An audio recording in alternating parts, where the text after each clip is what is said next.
you are no shame, boy. All you are no shame, all you want to cut people now in a pandemic, under lockdown, shutdown, and broke. Politics, this is Douglas politics, yo.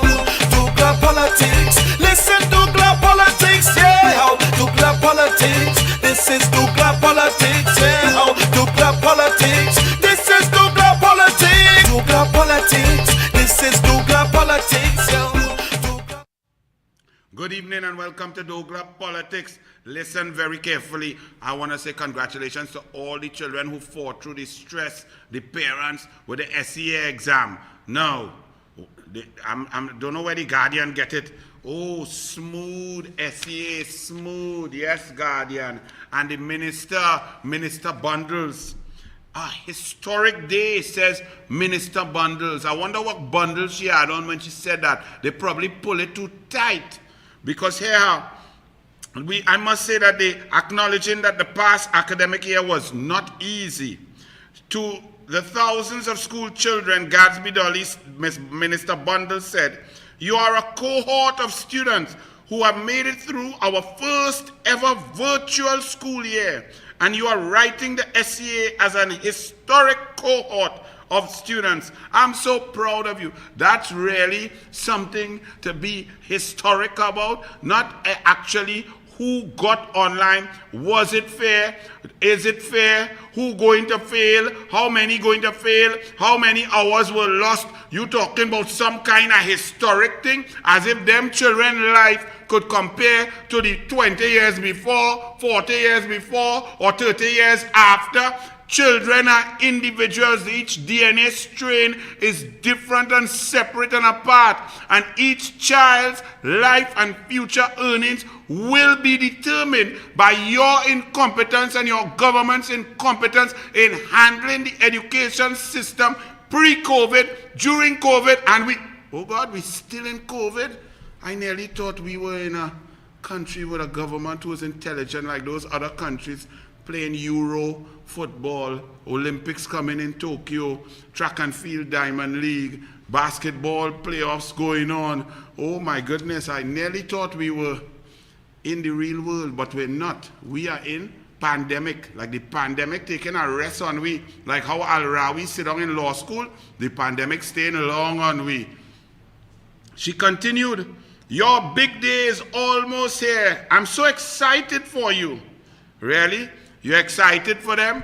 Why you weren't excited to get the 46,690 children online, Wi-Fi, tablets, devices? Why you weren't excited to find the 2,000 children who log on and then disappeared? Why you wasn't excited to ensure that they get Pfizer vaccine for your children so they could go back to school? Why you wasn't excited to try and build some more schools? Why you wasn't excited to try and increase the gate back to where Fazal Karim had it up at 800 million instead of cutting it in half down to 400 million? Why you wasn't excited to try and keep the scholarships up at 400, 500 as Kamala had it, and you cut it down to come and what?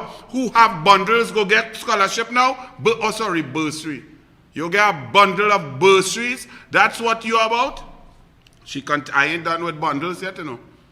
I'm dealing with bundles today. Maybe I'm jealous because I don't have bundles. I have a shiny ball head that gets sunburned from fishing. "I want to extend love and positivity and prayer to help guide you through this exam." You is the Minister of Education. You is not the parent. The parent is to extend love. You is not a pastor. The pastor and the pundit and the imam and the priest is to pray for them. And what else? Positivity. You is not the teachers. The teachers will instill positivity on them going forward. You is to get them locked up. You is to get them resources. You is to provide them with a safe environment. You is to finish all the school Tim Gopi Singh and Kamala had left there and have snake and people thieving out galvanized and bush, all kind of things. That's your work. Not to give them love and positivity and prayer. What you feel is? Next thing you want to get them bundles too. Strategies in place to deal with school dropout, says Minister Bundles. Minister Bundles, we are going to be putting measures in place in our country to ensure that those who would not have been engaged for one reason or the other, and just to make the point that the lack of these devices is not the only reason students were not engaged. There are students who had everything, yet could not make that transition to the online school. So we are putting strategies in place to deal with that. 17 months later, you're now going to try to create a strategy to try to implement to catch children that drop out of school. You have no clue about those who didn't even start the online, the 46,690. You, who could not even provide them with devices. Children finish 17 months, school gone on holiday, and some children have not gone online yet. You are telling us that you are now going to try to put a strategy to try to downplay, to limit the negative impacts on children's life having dropped out of school for 17 months. You now going to study that? Y'all on the ball, boy. All you on the ball.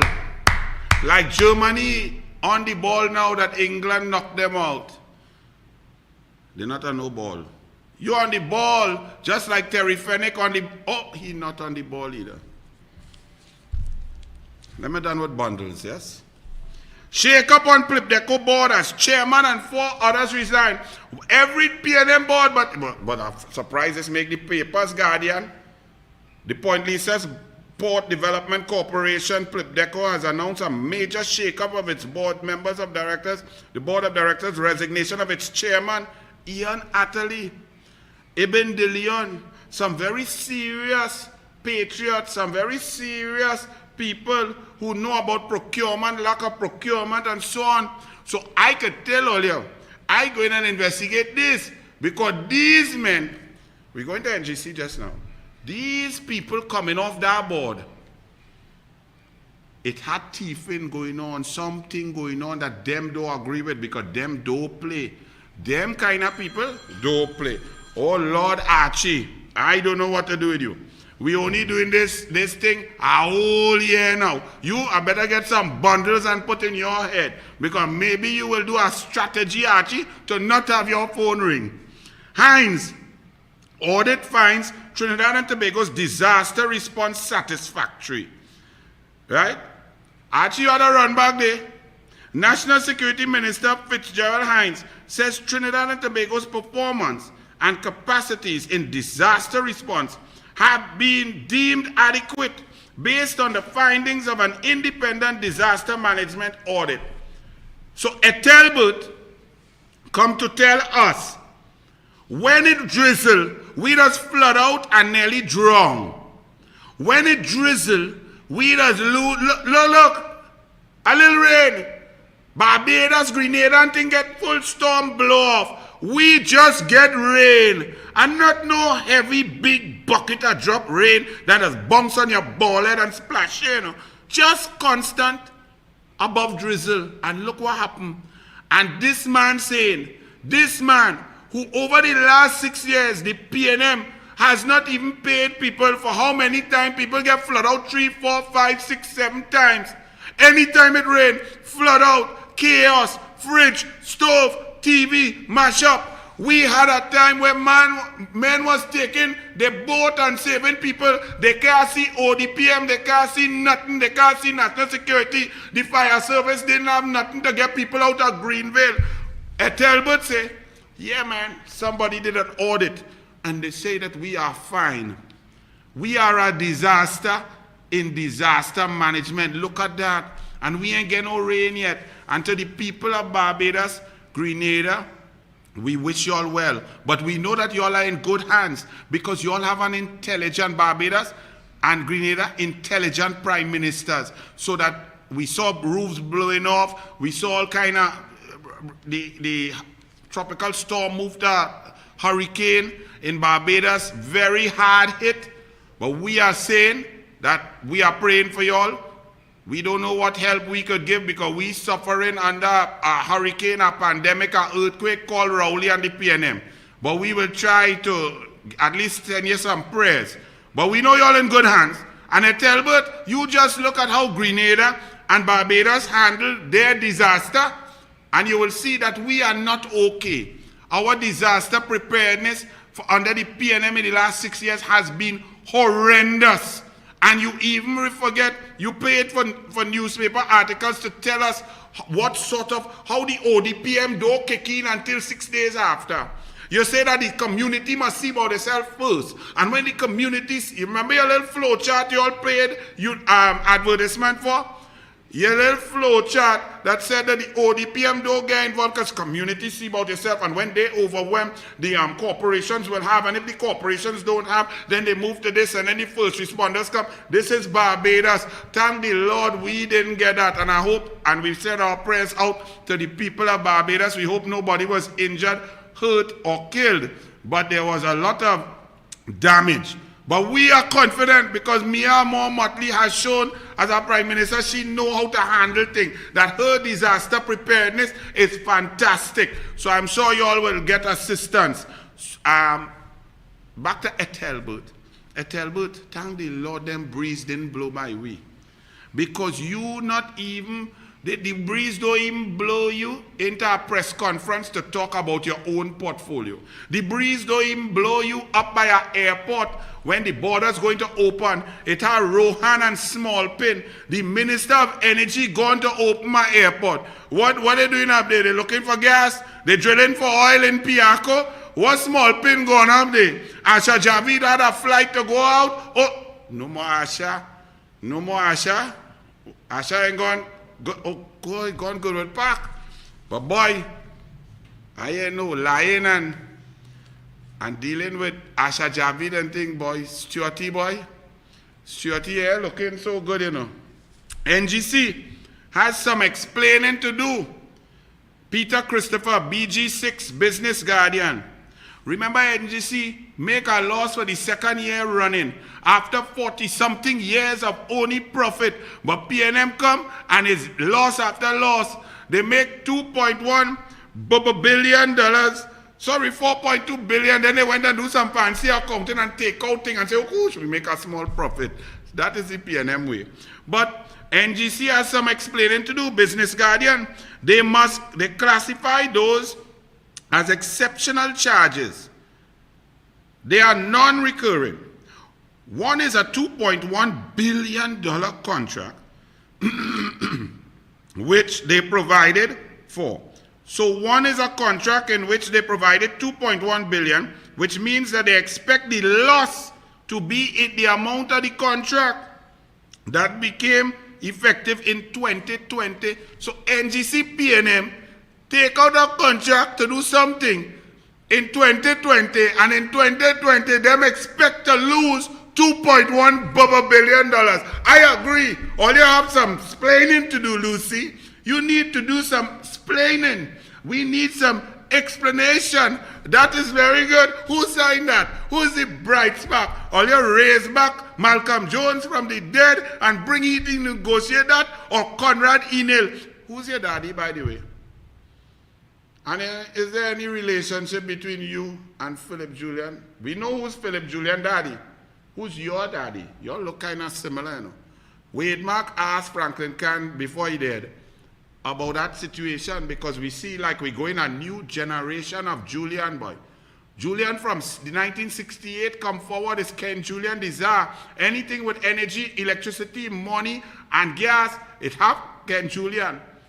His son, Stephen Julian, like he owned the whole Atlanta. I feel all better go and do DNA tests. I feel you could get some red, white, and black and all that thing out there in Atlanta. Now it have Philip Julian.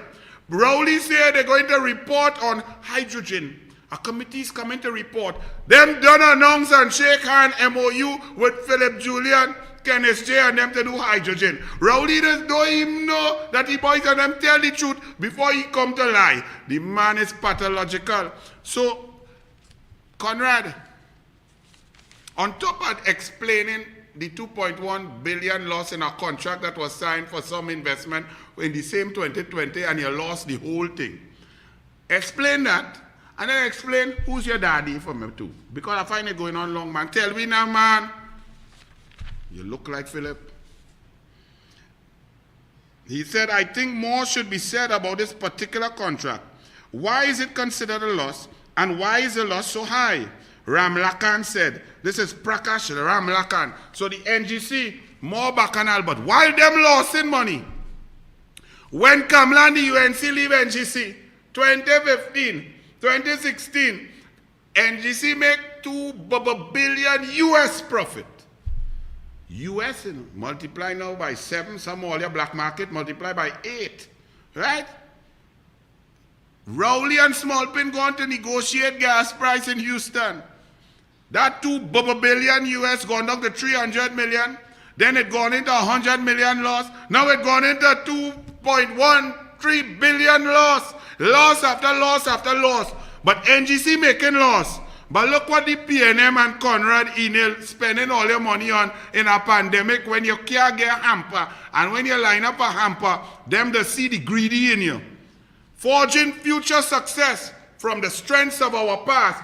This from a company that just make billions of dollars in losses. Them pay 15 to 20,000 by 3, 60,000 plus the ad work, plus the artistry, plus the ad agency to put this nonsense in the papers. Them spend $100,000 to tell all you, never mind we lost, the future is bright.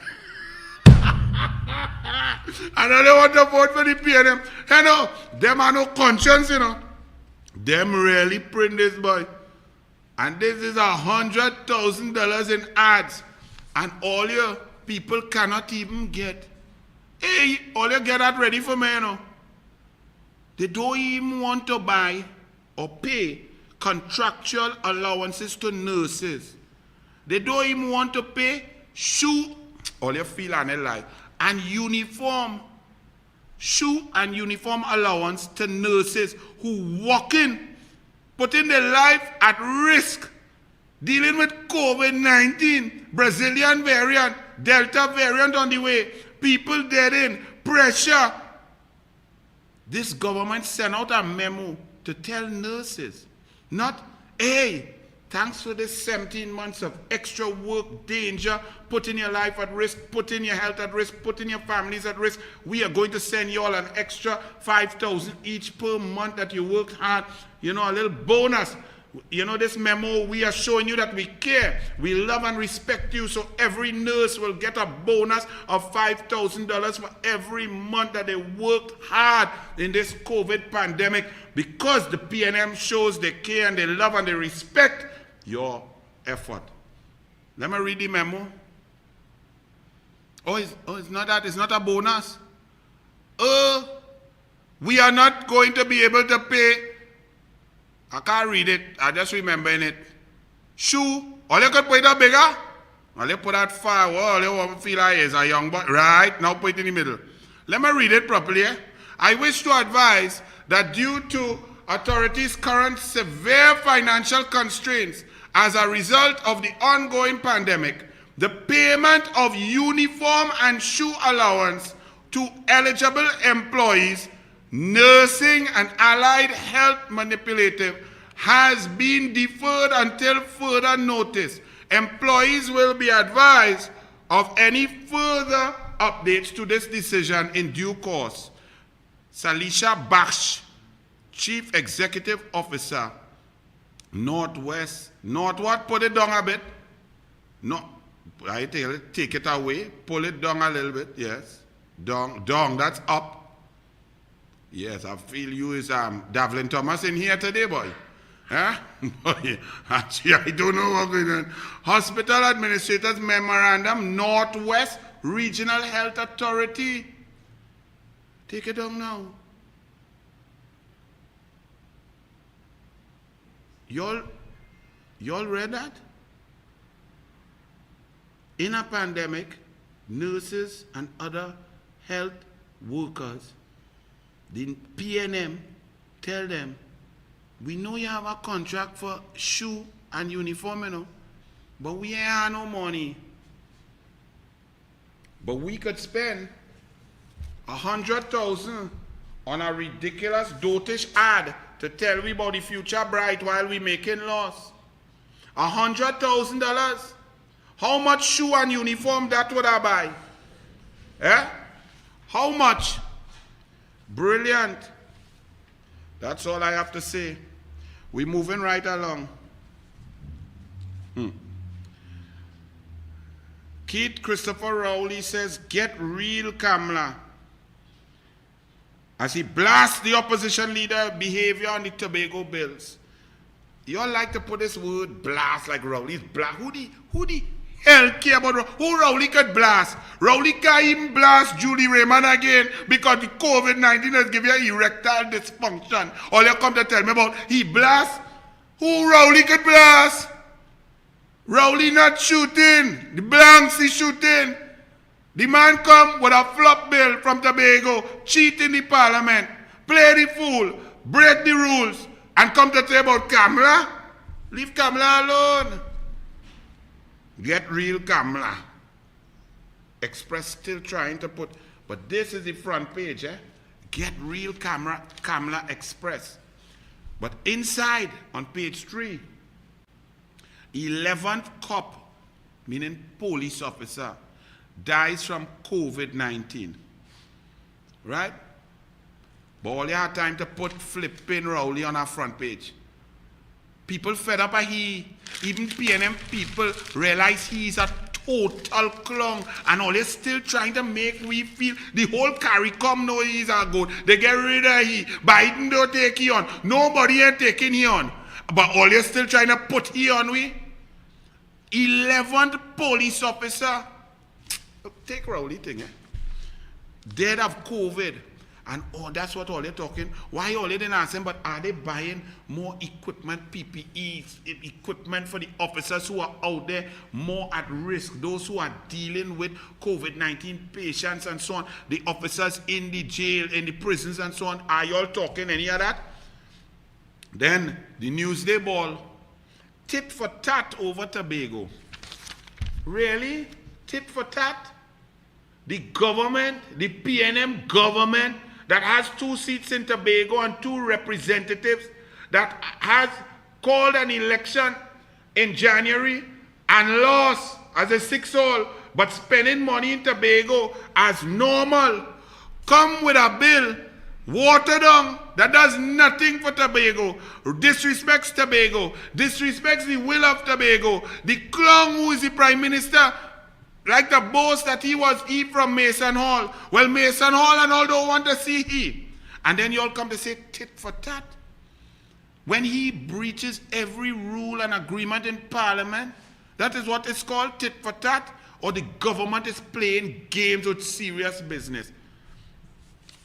They go ahead, tit for tat. Here, now we move in to Faris, Al-Rawi, Al-Rental, Al-Recusal, Al-Tight Pants, Al-One-Shot, Al-Dress-Up and go in a room with 13 men and dribble and bray like a donkey and dribble and hug up and dribble all in the airs. Faris, what does he have to say? The door is still open for public comments. Really? You bring a bill, you enter a joint select committee, you do your own thing, you ignore the PDP, you ignore Tobago, you change up all the consultation that went on for 12 years, you water down the bill, just like you come and got procurement, and now when you bring it, and the whole of Tobago spitting out PNM like a sour lemon, you come to say that they could still consult, but when it comes to debate, you close the door on the opposition. You all want to get a bill passed. If you really want to get a bill passed, what a leader does. When Biden want to get something done with the Republicans and he need money and so on, he had to sit down with the Republicans and barter and make little agreements, try to get it done, try to get an agenda that you could agree on, trash it out. You all just feel all you could shout down, cuss down, hijack the parliament, have a blue hair lady who feels she's a headmistress. Me, I know what she's screaming at and shouting so far. She should have shouted. She should have, or she husband should have shouted at she when she was misbehaving. Eh? Why he didn't put a standing order on you? You have so much talk and so much language now. Eh? Jackie Lazarus tell the truth, you know, I'm coming at you to find out the story just now because like they're overdoing. We moving on. They have a video. you have me, when I'm dealing with Al-Rawi, we had to deal with Al-Rawi. I'm telling you, a recusal, he's losing the script. He is losing his mind. Today in the parliament, today, Al-Rawi decide, people asking him too much question. He losing too many cases. He crumbling. He don't know what to do. The man nearly started crying in the parliament. Boy, Al-Rawi, cool it, boy. Your mascara nearly run inside the parliament there. And on top of that, you're shouting and trembling. You're becoming unhinged, son. You want to bray like a donkey in the parliament just now? All you feel are joking? Archie, run mascara man for me there, Al-Rawi. 24-4, to address a question to the Honorable Attorney General. Could the Minister state if the list of legal firms and attorneys and fees paid to them includes payments to the legal firm of which his wife is a partner? Very pleased, Madam Speaker, to categorically say not a black, red, white, or fictitious cent has ever been paid to the law firm that my wife is a member of by the Office of the Attorney General and Ministry of Legal Affairs. Not 1 cent, Madam Speaker, and I wish to thank the Honourable Member for allowing me to put an end to a blatant untruth, put onto the public record by wicked and nefarious people, Madam Speaker. Thank you.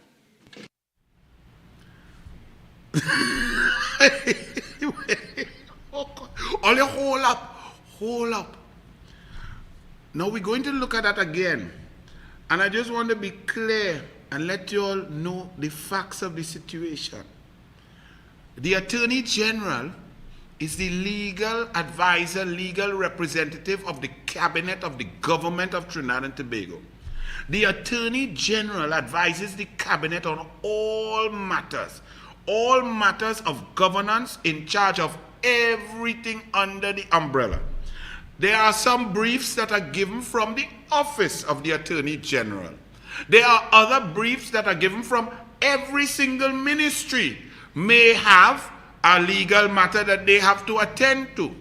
And the Ministry of Sport may hire some lawyers, but all of these fall under the umbrella of the Attorney General, who sits at the right side of the Prime Minister. There are statutory authorities in government. There are special purpose companies. There are boards like NGC, PLIPDECO, all of these boards, Petrotrin, and the Attorney General has overarching powers, advisory, and in charge of everything to do with legal matters. Secondly, the Honorable Attorney General Faris Al-Rawi, a la one shot, a la running mascara, loves to tell you about anan. And he tells you of billions of dollars in legal fees. You know, some of the legal fees cases started between 2002 and 2010 May. Others started in 2010 to 2015 and so on. But when he gives you the anan figure, he includes legal briefs and legal fees from the Office of the Attorney General and Legal Affairs, from all state companies, from statutory authorities, from special purpose companies, from all ministries. So he lumps all of that on anan. And he come now to separate himself as he is just a piece of an attorney. Well, we know that. He had the mental capacity of 1/8 of an attorney general. He nearly set up shop in law school when zinging through. He had to go over and over, and he still couldn't get it in his head. So he tried to extricate his little piece from his little office, and he come in the parliament. When we don't know that it was the office of the Prime Minister that utilized the firm of which his wife is a partner. It was the office of the Prime Minister. So he come there knowing that he telling his own truth, that it is not, no brief went to his wife firm from the Office of the Attorney General and Legal Affairs. Nobody asked you that. We know it was the Office of the Prime Minister. Your sort of integrity and moral compass to try and extricate yourself as an Attorney General because a brief went from the Prime Minister who appoint you Attorney General. It takes you out of it. Well, we understand you because you rent your own building. You outfit your own building with taxpayer money and you think that's good. You buying Porsche like it's hops bread. And we know, we understand you. But don't come there and cry. All you listen to him now and listen. Be very careful, you know. Very careful to shout and scream and say, from the Attorney General and Legal Affairs. We know that. We want to know how much the brief was from the Office of the Prime Minister and how many other briefs under the government, the statutory authorities, the special purpose companies, other ministries, how much work your wife getting legal work while you is the boss of all legal work, the Attorney General of the Republic of Trinidad and Tobago. And I want all you to watch how these PNM does lie with passion, how they just tremble, how they just shout and talk arrogance, run the clown, run the crybaby.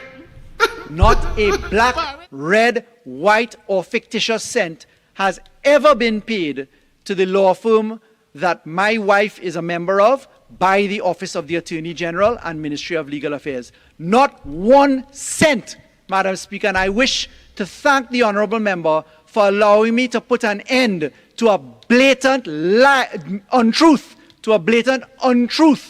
put onto the public record by wicked and nefarious people, Madam Speaker. Thank you. Oh, let's see the mascara.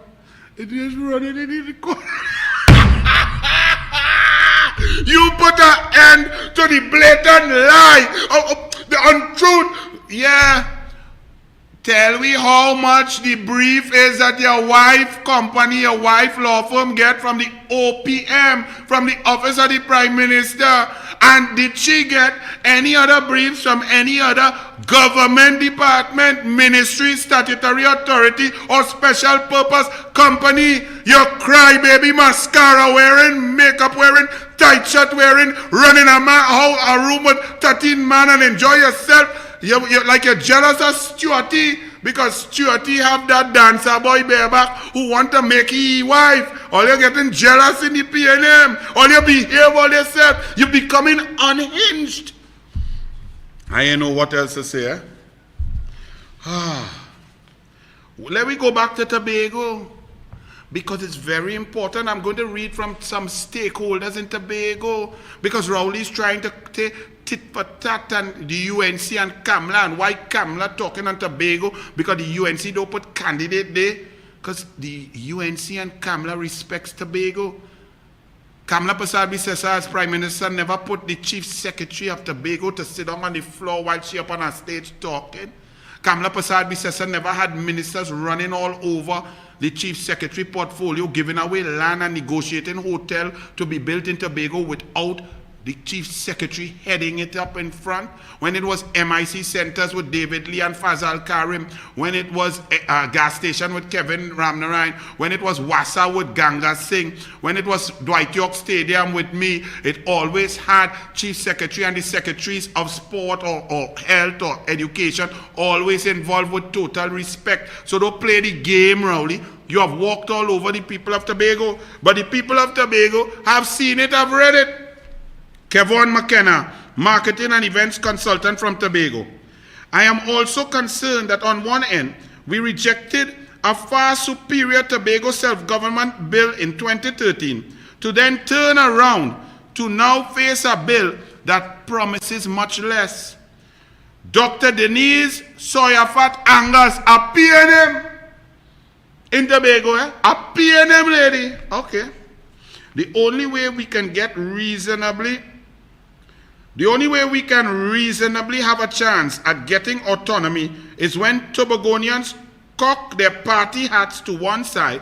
In her case, she had a cock the balize, Let me don't say that, not cause Rowley around. Once you say cock the ball, he say he just stand up. Oh no, he can't stand up now, COVID-19, positive, erectile dysfunction. Rowley boy, it's showing. That's why you're coming unhinged. Can't, the village ram can't perform again, so everything crumbling, The village ram boy, from Sawa, no, you're not from Sawa, from Mason Hall.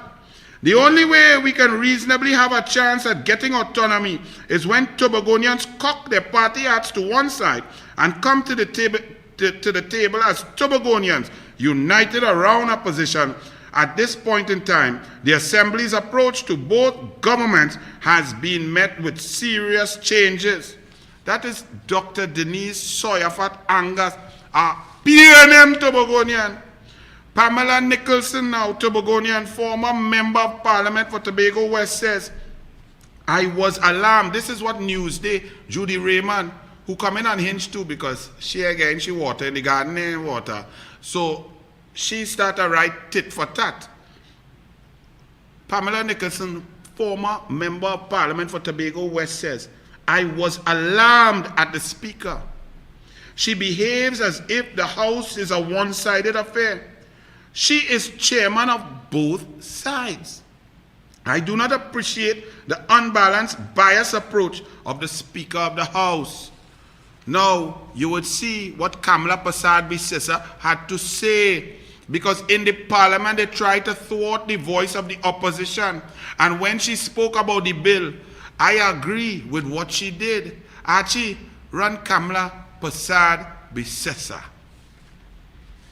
They've gutted it from a 20-clause bill, reduced it to how many clauses? They deleted clause 5, clause 6, clause 8, clause 9, clause 10, clause 15, clause 16, clause 17, clause 18. They've deleted the preamble to the bill. They've deleted the certificate that would have been included, saying this has got the requisite majority. That has been deleted. And it reminds us of the procurement legislation, how they gutted that out. So from this 21 clauses, I think it is, they've come down to just a few clauses left by deleting all these. But what they've deleted are very important provisions for the people of Tobago. So having deleted all of those, the bill is a totally wasteless bill, I guess. There's nothing left in it, absolutely nothing left for the people of Tobago, except just the words. Nothing, nothing, nothing. Nothing. Nothing. And if they think by doing that, they will use their simple majority in the Parliament now to get their own way. Is that kind of bad mind and spite and ill will? When we raise the concerns that we can't support this as it is, so they know they will not get our votes. So what do? They remove all the provisions that need a special majority and think they're spiting me and the UNC. You know who is being spited, is malice and ill will, is the people of Tobago. That's what they're doing. And all they want is to pass the next bill, which doesn't need the special majority, it needs a simple majority to give them money to campaign in Tobago. Exactly. But Newsday Express, y'all didn't want to hear that. Y'all didn't listen to the debate. Anything you do is just to try to make Rowley's lies seem reasonable. Rowley is unreasonable. Rowley is a heartless fellow who takes food out of the children's mouths to put in people bag. That's what he does. Rowley is such a pathological liar. He argues with himself.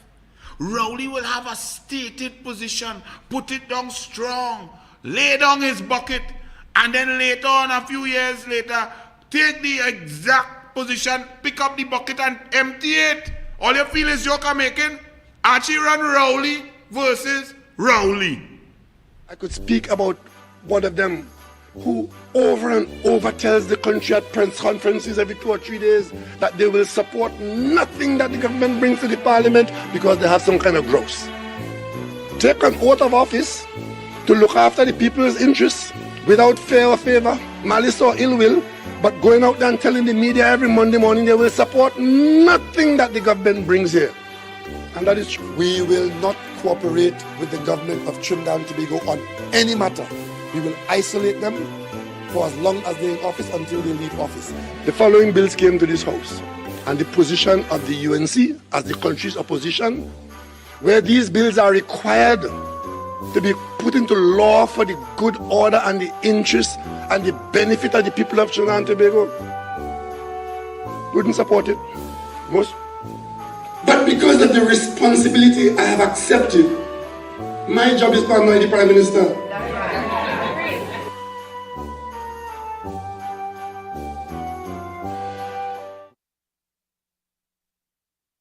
Is what you call pathological. And this is a very critical juncture in the democracy of Trinidad and Tobago, because never before have we had a Prime Minister who is a pathological liar. Never before have we had a Prime Minister whose only interest since 1986 is to become Prime Minister to procure without procurement. Never before have we had a Prime Minister who has the ability to watch you straight in your eye and lie without flinching, bully the media and members and owners of the media that take his side and have uplifted him to the position so that the shareholders in the background could make profits, super profits in other fields. That's why we are here. Shame on you, media, and not the writers and even some of the editors, but those owners of the media who know exactly what I am talking about. Because you all are the only ones who could uplift such a turd, such a useless human being, such a scumbucket to the highest office in the land. And this is why my country, Trinidad and Tobago, is the laughing stock of the Caribbean. And you all don't seem to care.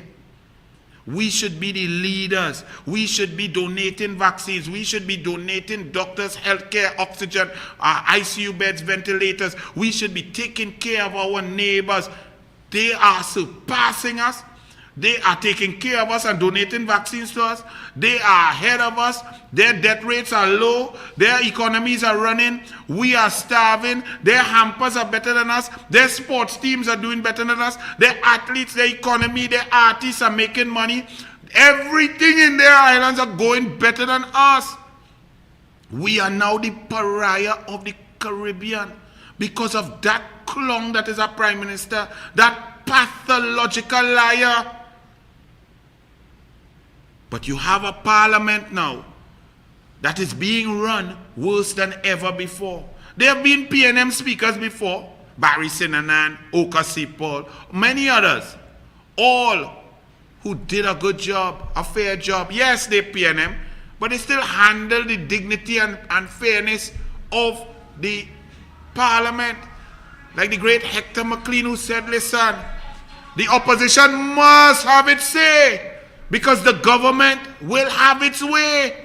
But with this bag of PNM Rowleyites now, that he can't service all now because COVID-19. Poor fella. Right? They are treating the parliament like it's Bali's house. Watch and see. Watch the threat to Trinidad and Tobago democracy, where the opposition is not even allowed to debate. Run it. Why did the opposition walk out of the parliament? We were defending your democracy. Have you ever seen a government make rules and break their own rules? The speaking time be as follows. A maximum of 2 speakers on each side for 60 minutes. All other speakers 20 minutes. It all went well until the bully arrived. I think I am entitled to ask for a little bit more time. I have a right to speak as the Member of Parliament for Diego Martin West. Before the Prime Minister spoke, he was made aware of the rules. Under the motion that exists, it is 60 minutes. How much do I have?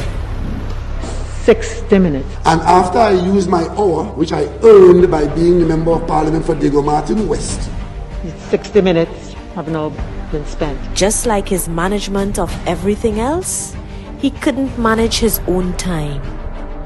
So this transpired. The member for Aruka Maloney asked the House, by way of the Speaker, for an extension of my time. I beg to move that the Prime Minister be given 60 more minutes to complete. All with no extensions. All with no extensions. There was no agreement as it relates to extension, and the leader of government is very aware of this. All with no extensions. A prime minister with no principle breaks his own rules, makes a mess of everything, then blame the opposition leader.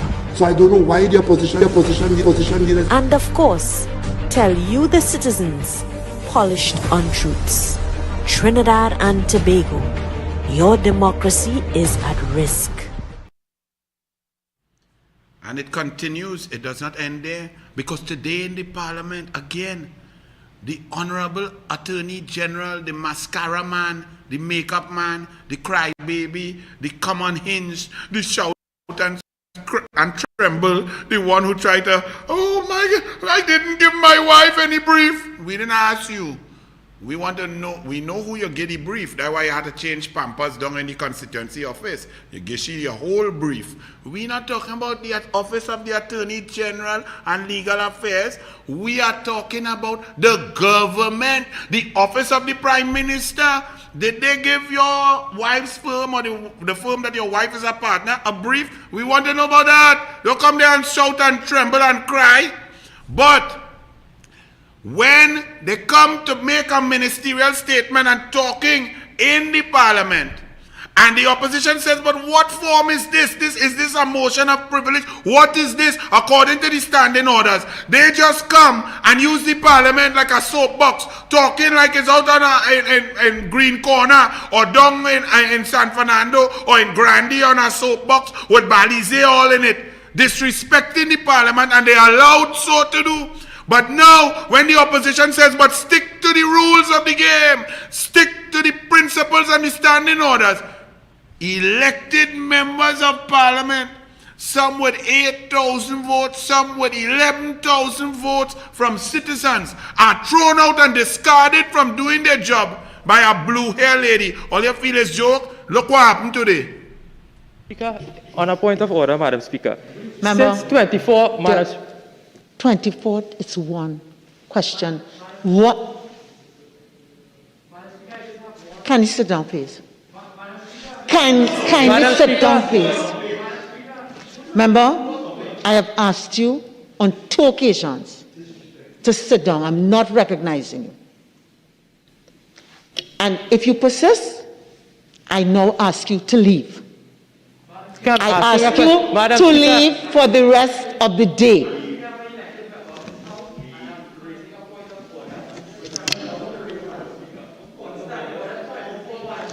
Member for Barataria, San Juan, I have ordered that you leave for the rest of the day.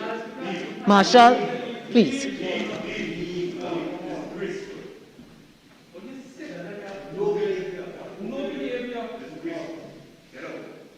Madam Speaker, I mean, you have ruled that the behavior from the members Member, of the opposition again, take your seat.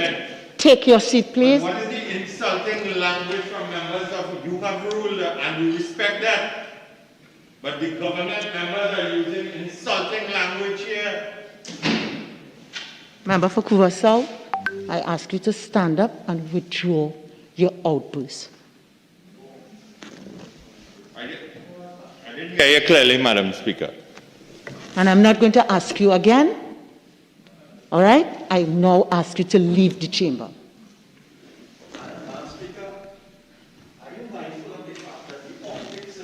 Excuse me, please. Take your seat.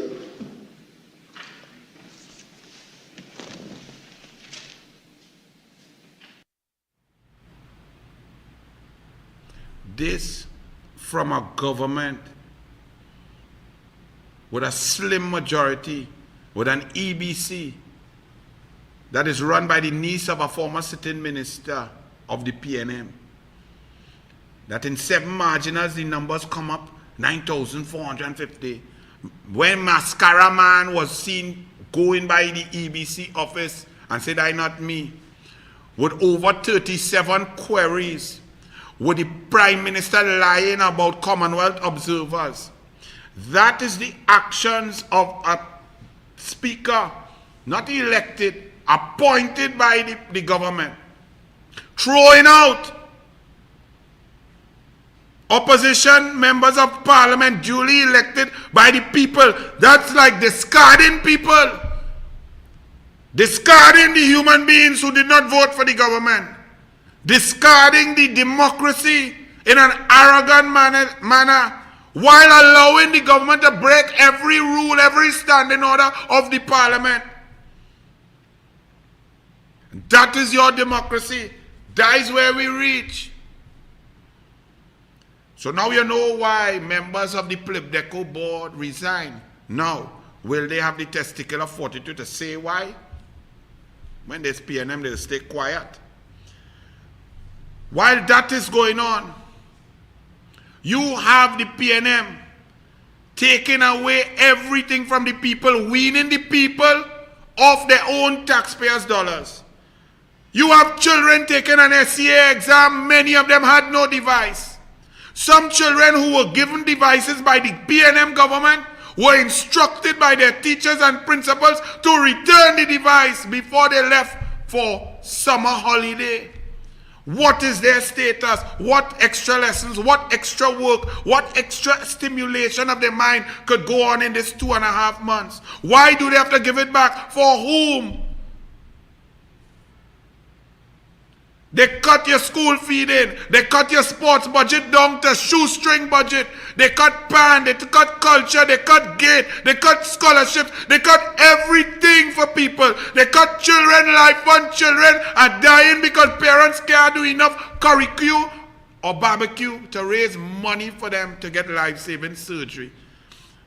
They cut now the uniform allowance of nurses and the shoe allowance of nurses during a pandemic. Run the video, run a short video on that for me. This is the heartless people who are throwing out your members of parliament, of the citizens, throwing them out of the parliament because they're standing up and reading the standing orders and stopping the thwarting of democracy, the oppression, the dictatorship. And these people are taking everything from the people, and when the people are fighting to raise their voice in parliament, they are thrown out, and you all think that is a funny joke? While this government takes everything and calls our citizens greedy for going to line up a hamper of food given by citizens who are not making money because the entire place is on lockdown, shut down, and broke down. Run the video, and they're taking it some nurses in a pandemic. They are sick people. Run it.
And yet he telling police, buy smaller car, buy cheaper car.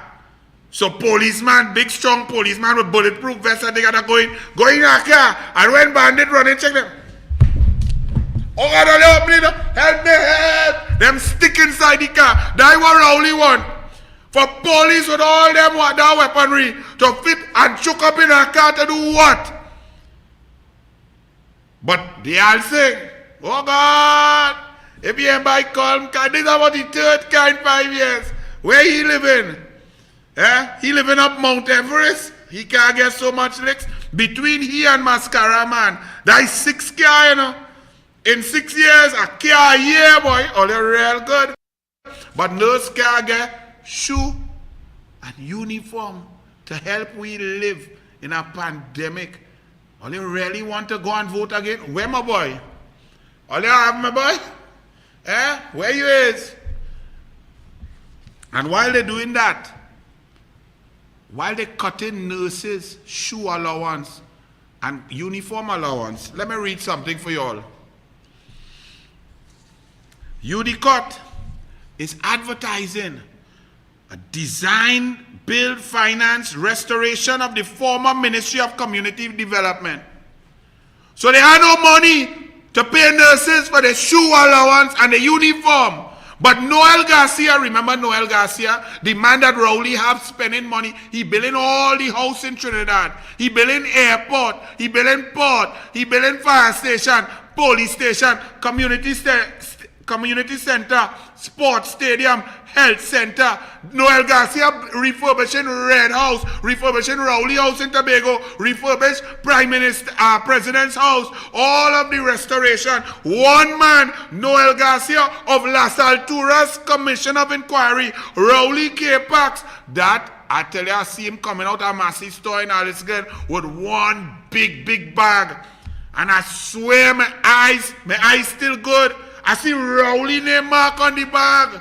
I'm telling all you, but all you talking about UNC corruption. When UNC there, all you see the 106 school, all you see highway, all you see velodrome, all you see aquatic center, all you see tennis center, all you see 89 recreation grounds, you see tertiary, you see UE campus, you see in Tingbill, you see in MIC, NESC centers, all in your eye hole. But they tell you them thief. They may build nothing. They may do nothing. But them spend $350 billion. Where the money gone? And while they're doing that, they're advertising. Is this critical in a pandemic when people cannot eat? People cannot get, they buffing you and tell you you're double dipping. You're getting one hamper to last you 10 months. A hamper with what? Flour, rice, corned beef, a piece of chicken wing. What it have in it? 2 cassava and a melangen. The Ministry of Sport and Community Development is desirous of restoring the former Ministry of Community Development, Culture and Arts building. So you go in and restore a building that really is critically urgent. Oxygen, restore a whole building that nobody ain't using, nobody even know what the building is. Ventilators, restore a building. Nurses shoe allowance and uniform, restore a building. Vaccine, restore a building. Well, you want to vote again? I ain't done there, no. Sport company, they do nothing in the sport company. They ain't build nothing, they do nothing, they can't finance nothing, they ain't helping nothing. They couldn't even pay for surgery for we elite athletes that get injured. Expression of interest. The Sports Company of Trinidad and Tobago Limited invites suitably qualified individuals and firms to submit expressions of interest to provide consultancy services for the development of a scope and estimates for the installation of IP, CCTV and security monitoring systems for all the sports stadium and things. But you can't pay nurses. You can't pay nurses their allowance for shoes and uniform. But you want to put camera to watch grass grow? Because no sport is going on. We on pandemic, lockdown, shutdown and broke down. You want to spend money to put up camera? Nothing ain't done there yet, you know.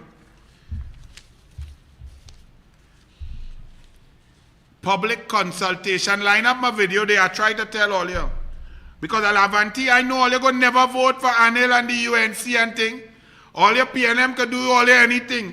Rowley could come and take everything from you, and you will vote 10,000 strong for the PNM. No matter what, your children could have nothing, no sport, no money, no sports day, no music, no band, no culture, no arts, no new school. St. Philip's Primary could fall down, shut down and broke down. Bullets could run through all your head. No water, no electricity, raise your bill. No CPAP work, no URP work, no school feeding, no laptop. But all you could still go, yes, vote for the PNM. Yes, I know. But I still go give all you the information because I still love all you. Yes, Trinbagonian. Whether you vote for me or not is irrelevant. But I told you all, they come in to move all you off the hill because the same people who making money in the pandemic, them members, the same people who just get KFC, they just have interchange bill and drop you into a greasy bucket of spicy crispy. Them coming for all your land. You want to know why? Laventille Hill is the most pristine, beautiful land in the Caribbean. It overlooks the city of Port of Spain and the Gulf of Paria. It overlooks down the Central Plains, down into the Southland. The only problem with Laventille is all you living there. So they coming to move all you. I told you all, they have done this since 2017 sign off. They slow down now because the Douglas mouth was watching it. Now in pandemic, they're trying to sneak it. Laventille, look, I don't mean to laugh, you know. I don't mean to laugh. It's all you vote for them and you love them. I'm going to read this for you slowly. A public consultation in a pandemic with state of emergency and lockdown. Them having a public consultation on Piccadilly and Besson Street, East Port of Spain, Urban Regeneration Project. Monday, 5th July, that is Monday here, 2021, 7:30 p.m. All you know what that? This is the consultation to come and move all you out, buy all you out, take all your land. Remember, I read from the documents, they will pay you a pittance that you cannot even buy anywhere else to go and live. You're not coming back. You're not going to buy all you out. They did a survey to see 323. You see, I still remember how many people live in there, how many businesses. They even use the word chattel. Chattel. Slave terms and things in the document, remember? Or they don't remember? I feel we have to remind them, you know, Vishnu and Archie. Because this consultation is Monday. But it's a pandemic, state of emergency, curfew. What kind of consultation is that? You know what it is? A Zoom. You're going in poor people area and all you're going to them advertise a Zoom consultation. As if poor people are time to have on a laptop and get a Zoom code and sit down there, people studying how to get food on the table, how to keep the rent going, of what to do, how to live. Them come now to pretend like they're doing a mama guy consultation to come and take Laventille. Laventille, don't vote for me, you know, but take the information. I tell all you, so run it. It was way back, I tell all you, way back. Run it. To the people of Laventille, just listen to the Douglas for a second. Forget that I'm a UNC. Yesterday was a spotlight that came out to talk about Port of Spain regeneration and rejuvenation. And that they will be going out for consultation on these projects to uplift your lives, the people of Laventille, the poor people of Laventille. Right? Yesterday, I holding in my hand a document. All of this, okay? All of this from the HCC. And today when I'm talking in the Senate, all your business, you know, all your by Piccadilly, all of your Laventille who will never vote for me, but I have the document, right? Randall Mitchell, only jumping up to stop me, all kind of things, saying I'm irrelevant, all kind of, just to stop me, but he can't stop it. Because what this document says is that Laventille, your land has been sold. You're gone. They are acquiring. Your PNM government, the black man government, is taking, starting with Piccadilly, 100 edifices, 100 businesses, 100 people with property, at Piccadilly around that Besson Street area there. That's why they leave the station down like that. Foster Cummins, how DSS going? Anyway, they are coming to acquire your properties. And you are going to get paid pittance for it. This decision, this is the contract here, letter of acceptance. This is since 23rd March 2018. 23rd March 2018. The HDC. That's a letter of acceptance for them to do. Hereby awards a contract to you and your company to perform the caption work, which is for the provision of acquisition. Acquisition means them taking your property. You have to move out. And here the other thing. When you move out, this document says that the money that they're going to pay you is going to be so low. Because over the years, they allowed your property values to diminish down to rock bottom with crime, bad roads, bad water, no electricity, decay. They allowed it, gentrification to take place. So they are coming to pay you a pittance. So much so that the document, the intelligent people who did this, right? Let's read some more for you. 3rd May 2017. They now come yesterday in 2020 in November to tell you, oh, we're going to consult and so on. This is a done deal from long time.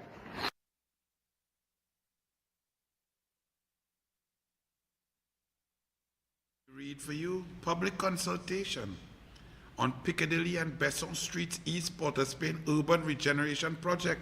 Monday, 5th July 2021. They move in with alacrity to take your thing. To take your thing without you even knowing. And here how they're going to do it. 7:30 p.m. To attend, participate via Zoom. Please register at https. All my people in Piccadilly, all you even hear this, all you even know this, all you're not even watching Douglas politics.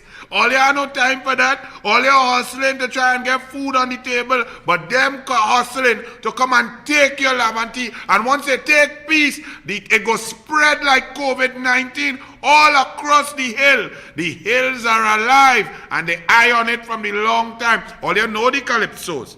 You could also view it on TTT. TTT that nobody does watch. TTT on our best day have about 43 people watching. And I people who TV stick on TTT since 1973. They have a Curtis Mattis. You could also listen on PNM Central, I 95.5, 91.1, and 9.9. Iowa better sing. All you put up, all your hand, if you want to lose your property. Yes, Iowa, sing for the people. Sing, Iowa. Nonsense. What? Anyway. Don't say the Douglas didn't tell all you.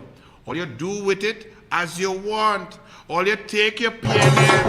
Oh Lord, yes, when they come to take Piccadilly and Besson, when they come to move you out, all you dance like this man, say take it Rowley.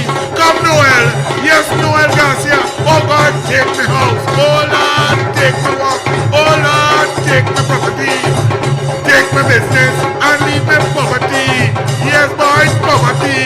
I love it, poverty. Oh, God! Yes. What the did Douglas say? Me have no property in Piccadilly or Besson Street. So, great is the PNM. The UNC don't even get 2 votes there. What I go say? I see a reading an article here. Antigua and Barbuda donates 5,000 Sinopharm shots to Trinidad and Tobago. Antigua and Barbuda. I think we also got donations from St. Vincent, who are volcano. We got from Barbados. We got from, I think, Cayman Islands, Bermuda, somewhere up there. How come we get in? How come everybody feeling sorry for we and donating things to we? Because we is not beggars. Rowley said we is not beggars. We is not beggars. We big and we bad. So how come all the smaller countries with no oil and gas, no big set of billions, no heritage and stabilization, 23 billion, how come they donating vaccines to us? Yet Rowley went and attacked all of them, including Guyana, Barbados, and so on, and said that they are not really the best at vaccination and the race towards herd immunity. That his PNM government Trinidad and Tobago, we are the best. Well, if we are the best, Rowley, with vaccination and so on, who we donate vaccinations to? Who we donate vaccine to? Did we donate any to anybody? So how we could be the best and we only receiving donation? We not giving. It's like Stuarty and that man who was dancing half naked. Who go be giving? Eh? Now, we're moving right along. We had a video, you know, what a video, donations. What about USA? USA giving out 500 million vaccine all across the world. Taiwan 2.5 million, Honduras, this one, Peru get 1.5 million, Mexico, Canada, everybody get. Why we here get? Run it. Today, thanks to the President's commitment to playing a leading role in ending the pandemic everywhere, 2 million doses of the Pfizer vaccine will begin to ship to Peru from the United States, and 2.5 million doses of the Moderna vaccine will ship to Pakistan. Over the weekend, we announced we are sending 1.5 million doses of Moderna to Honduras, and over this week, we'll be able to announce more places that the United States will be sending our doses. Let me be clear. Just as with the 80 million doses we previously announced, the United States is providing these 500,000 doses with no strings attached. Let me say it again, with no strings attached.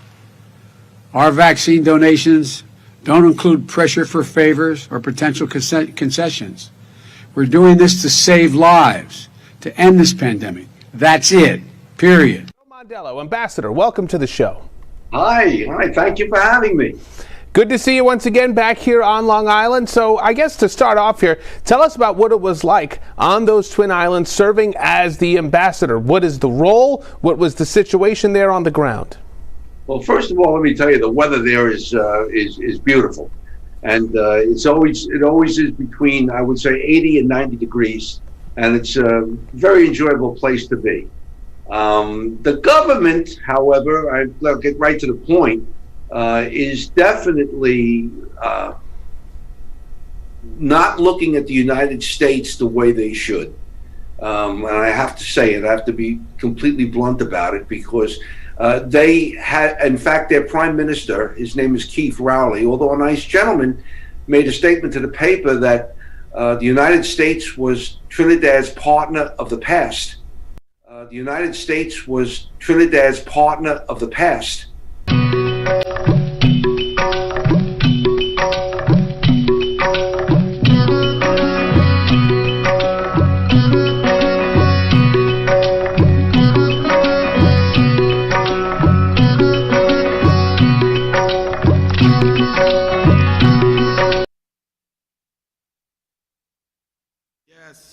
So 500 million vaccinations being given out by the USA.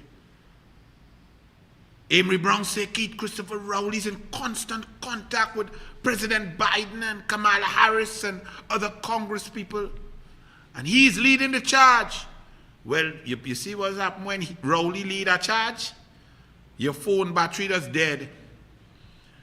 And when your phone battery dead, he just go and find PNM people.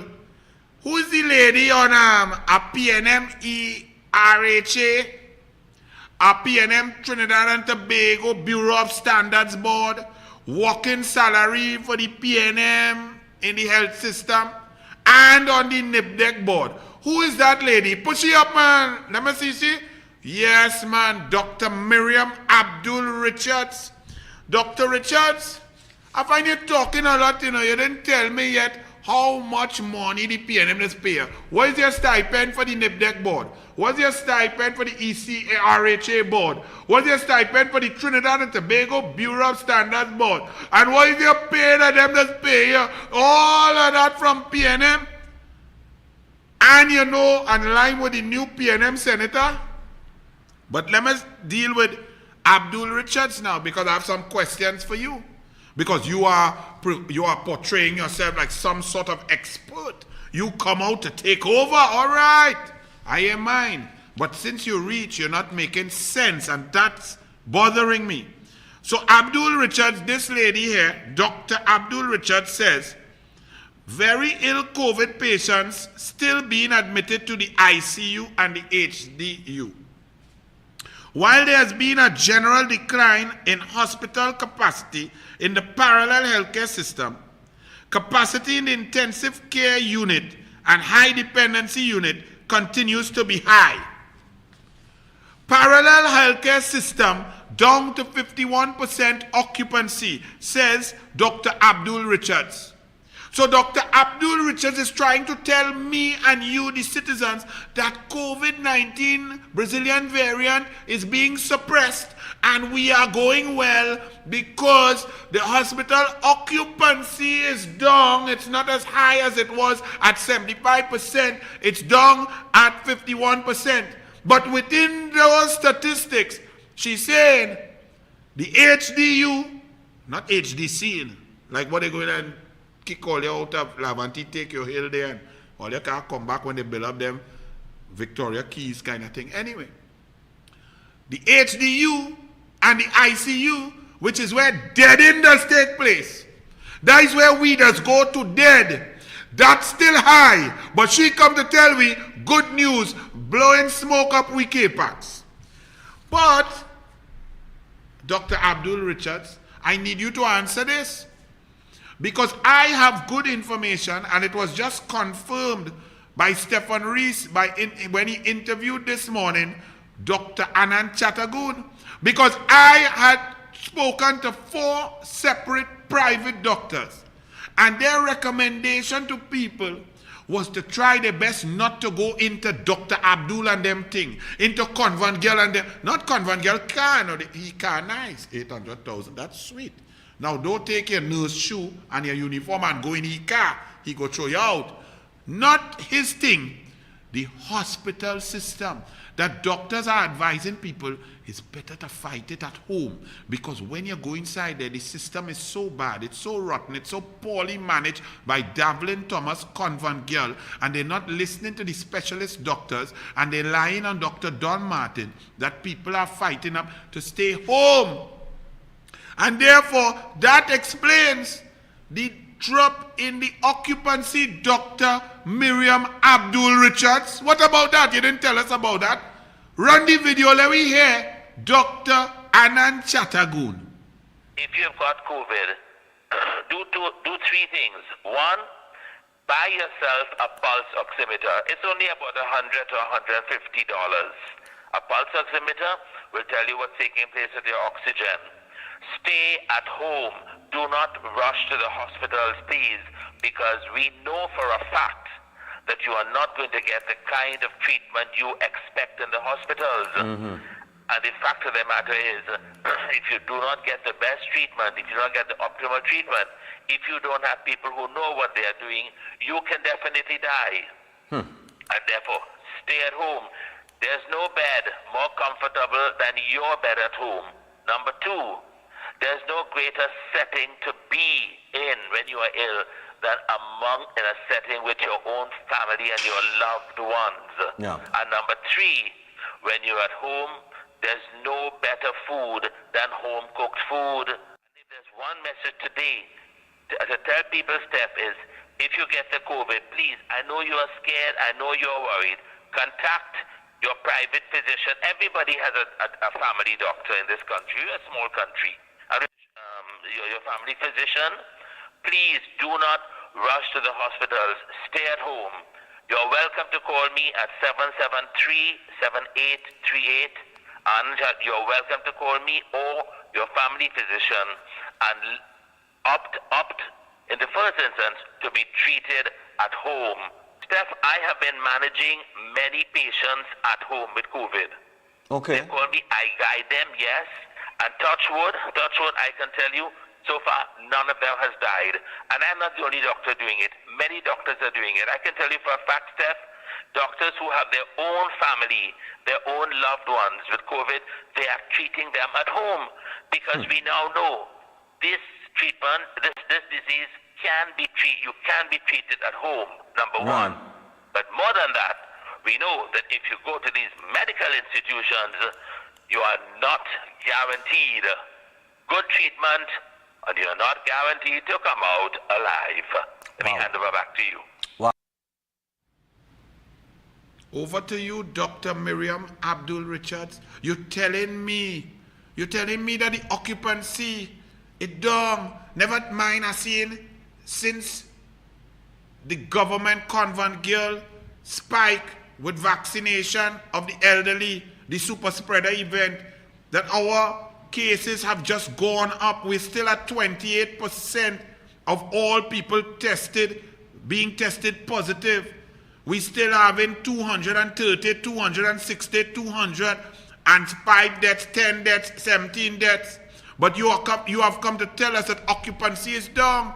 But I am seeing why occupancy is down. Because doctors are advising people, don't go by all that thing.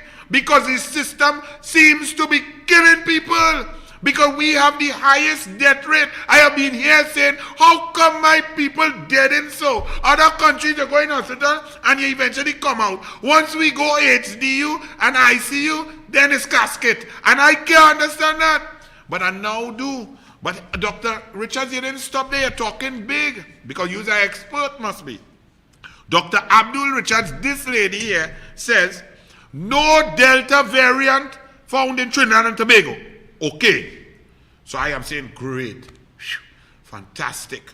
I now want to know what she based her opinion on. So I'm looking to see out of the 3,000 tests done in the last week or 10 days that a certain percentage, if not all of them, were tested for the Delta Indian variant. And all of these came back negative.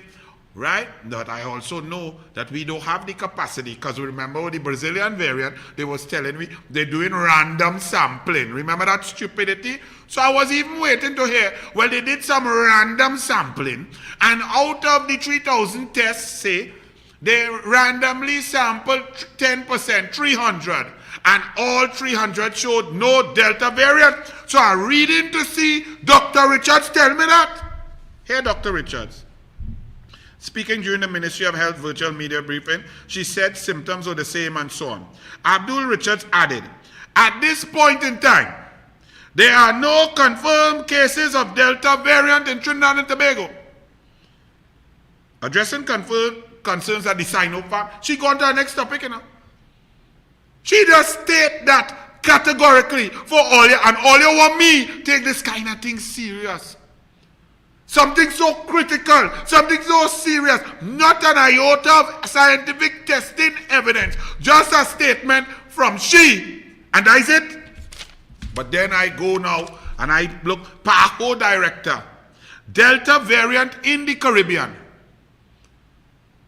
At yesterday's weekly COVID-19 media briefing, PAHO director Dr. Carissa Etienne said laboratories had sequenced the variant in the neighboring islands of Barbados, Martinique, St. Martin, Guadeloupe, Aruba, and Puerto Rico. It was also found in the popular travel destinations of the United States of America and Canada. PAHO also reported detections of the Delta variant in Mexico, French Guiana, Argentina, Brazil, Chile, and Peru. The Delta variant is 1.2 times more transmissible than others. It's in 95 countries. So this lady, PAHO, telling me about where Delta is all over the place, but testing, sampling, and so on. This one telling me it had none. End of story. It had none. And that's what we have to put up with. And then go Delta variant, World News Daily Express, Friday, 2nd April. Delta variant exploits. Here where the Delta variant exploits, where it lives great, it party like it in carnival. The latest alarming coronavirus variant, and they describe it as alarming, is exploiting low global vaccination rates and a rush to ease pandemic restrictions, adding new urgency to the drive to get more shots in arms and slow its supercharged spread. So the Delta variant is having the happiest time spreading and killing in places that have no vaccination, and we easing off the restrictions. It doesn't that sound like Trinidad and Tobago? We have no vaccination. We down at 6.5%. Guyana and them about 30%. Barbados at 42%. USA at 50%. The whole Caribbean averaging 26% fully vaccinated. We at 6.5% and we easing off now. And all you're telling me about Delta variant? Run the video. They have a video too. Listen. On Breaking Dawn. This is why, Stephen Rees, these people, I cannot take them on, and I've been telling you all, but listen to Dr. Chatagoon, run it. No, you mentioned something there, and it's a lot to touch on, because this is going to go longer than I actually thought it would. Because yeah, that's okay for me too, because based on what you just said there, now, we're coming out the month of May. When we started the month, we're coming out the month of June. We're in July now. But when we started the month of June, the report was, and the statistics was, that May was the deadliest COVID month. Now we are at the end of June. We are hearing that June is now the deadliest COVID month. So at what point in time is somebody going to say, or people are going to say, but what is really going on? How could you, I think people are already saying it. What is really going on here? And you see, this is where the minister and his team, instead of giving us and drowning us with all these statistics, the minister needs to come out and say to us, look, something is happening here.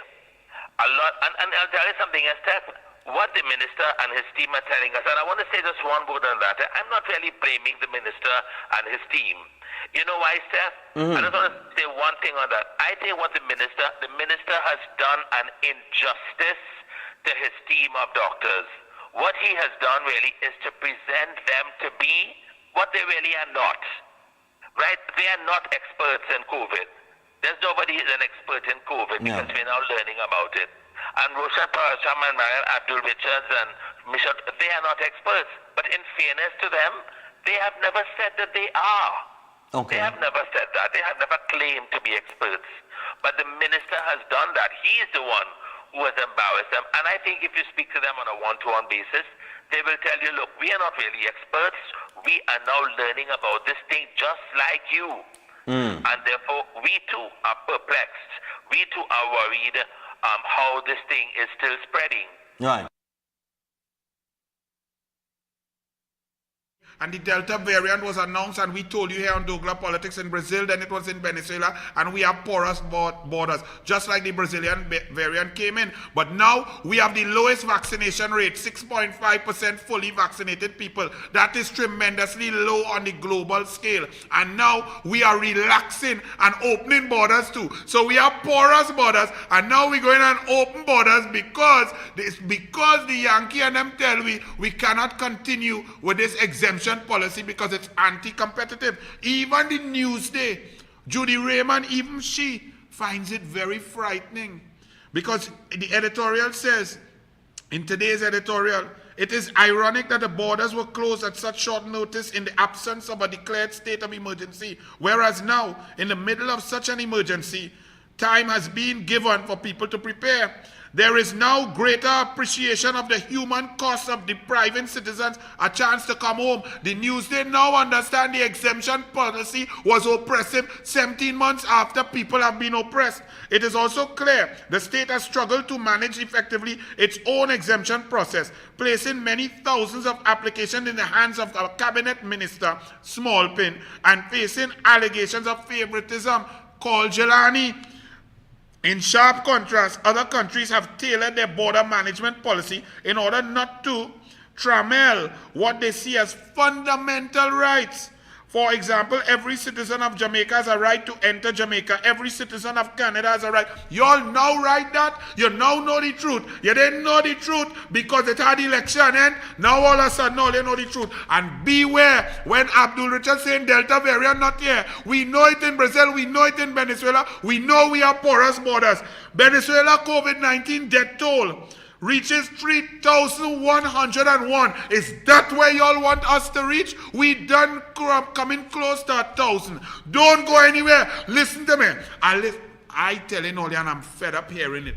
PNM, UNC, tit for tat. UNC, PNM, same thing. In the last few days, you have seen the intelligence, the intellectual capital of the UNC.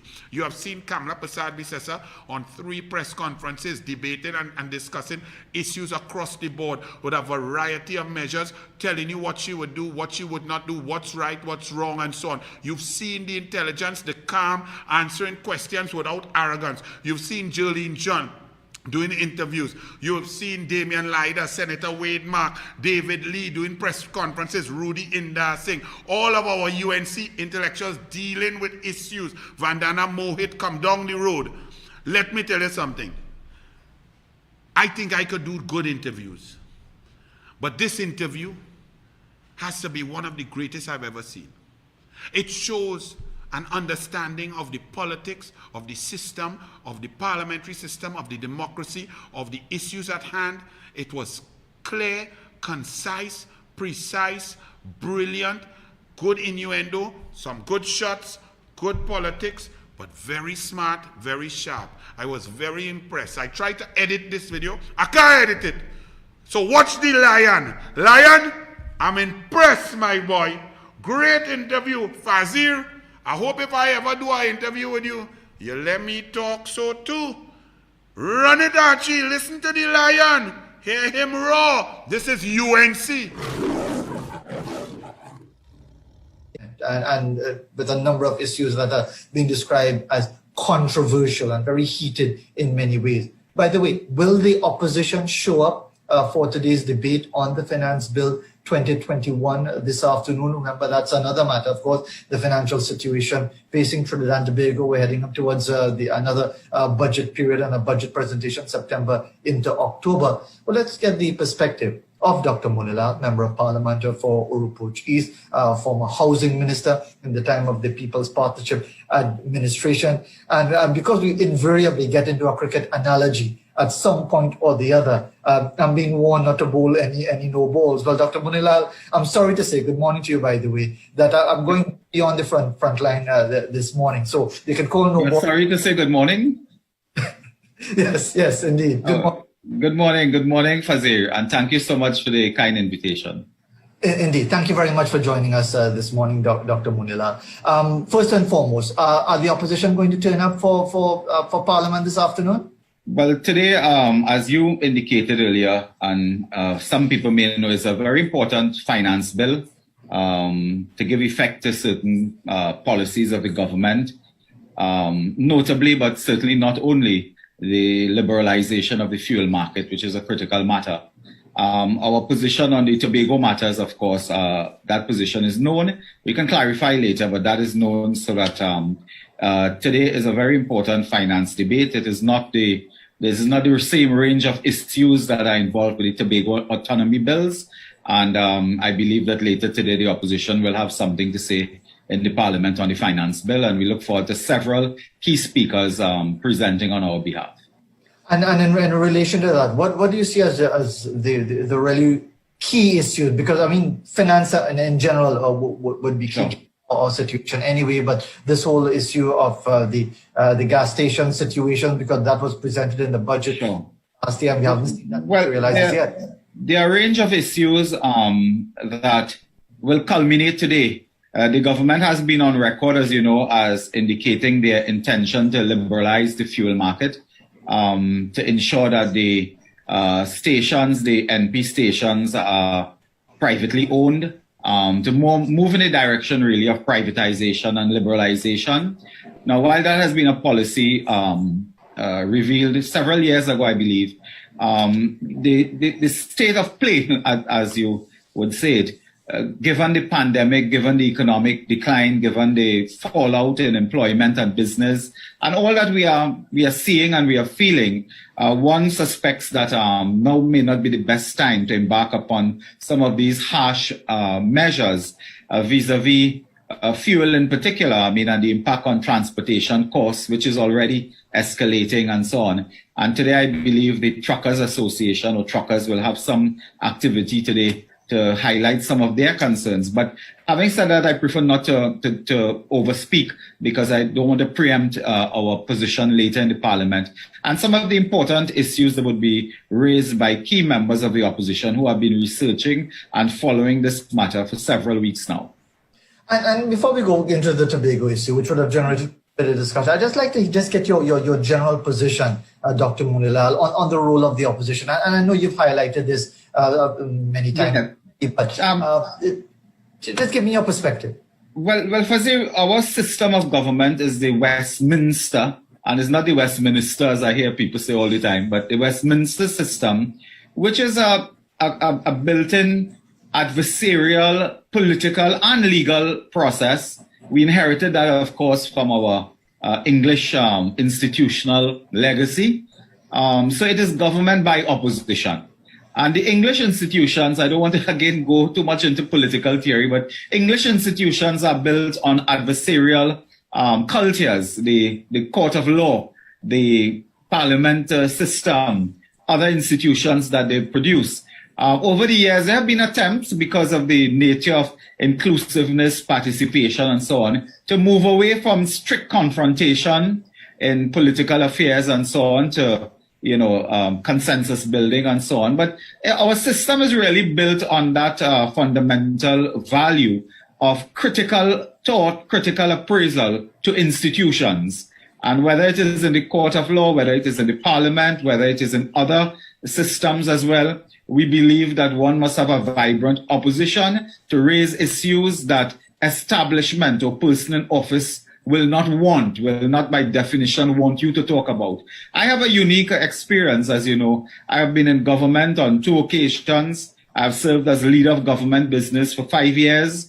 I think I understand somewhat the parliamentary system and the political process. So the opposition is very important in that light. And even when I was in the government, I sat in the government, I also knew the importance of the opposition and the importance of hearing, of discussing, of getting ideas as best we can. And that is why I think we, in our own way, were successful with some of the bigger issues of special majority and so on. But Dr. Mulal, given the realities of opposition but confrontational type politics, is it your view that the current arrangement that we have is working in the best interest of the people of Trinidad and Tobago? I think the current arrangement has been there for several years. The current people change. People change over time. The institutions, by and large, they don't change that way. What was really required, Fazir, is that over the years, whether from Eric Williams come down, we have had leadership and political leadership in government and opposition, but government drives. The role of government is really driving, facilitating. Over the years, and I just want to start by saying that when Mr. Pandey and Mr. Manning had to make fundamental changes to the Constitution to deal with the police service, which I hope we could talk about it later, to deal with the police service, they actually met. Mr. Manning as Prime Minister brought his team. Mr. Pandey brought his team. They sat, they had hours and hours and days of discussion. And they built, that wasn't consultation alone. I'm hearing the term consultation a lot. And sometimes, we express ourselves on the issue of consultation. But leadership is built also on consensus.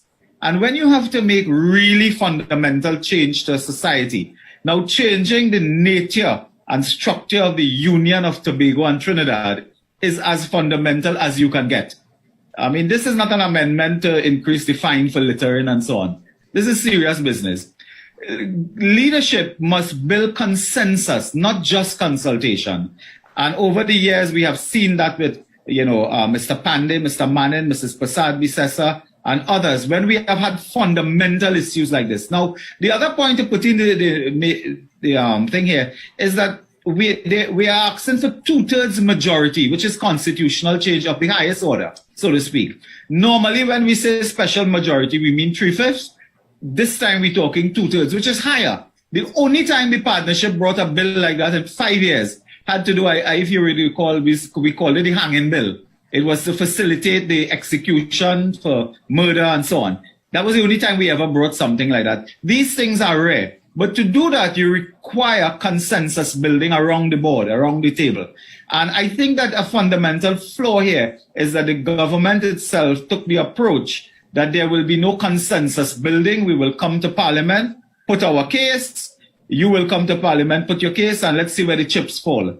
It is not as simple as that. And I think in a pandemic now, I heard the Prime Minister, and he said, well, government goes on, Parliament goes on, everything must happen. We know we're in a pandemic, but in a pandemic is probably the worst time of ever to bring such serious constitutional change. First to begin, you don't have the facilities. In fact, they have been doing online polling and online consultation. Now, in online consultation, you know and I know, you could have one man with 10 fake names writing all the anti-this and anti-that and pro-this and pro-that, so that the government itself couldn't properly consult or build consensus when you have virtual meetings online and so on, because you don't know who is who, you don't know fish from fowl.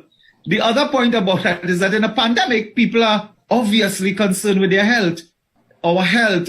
I mean, we are concerned as if somebody cough next to we. We're not concerned too much with the union of this and and section 61.3 and AB. We're concerned with first staying alive. That is the priority. And this is the worst time of all. But there's an additional reason I will end with on that, is that Tobago itself is divided.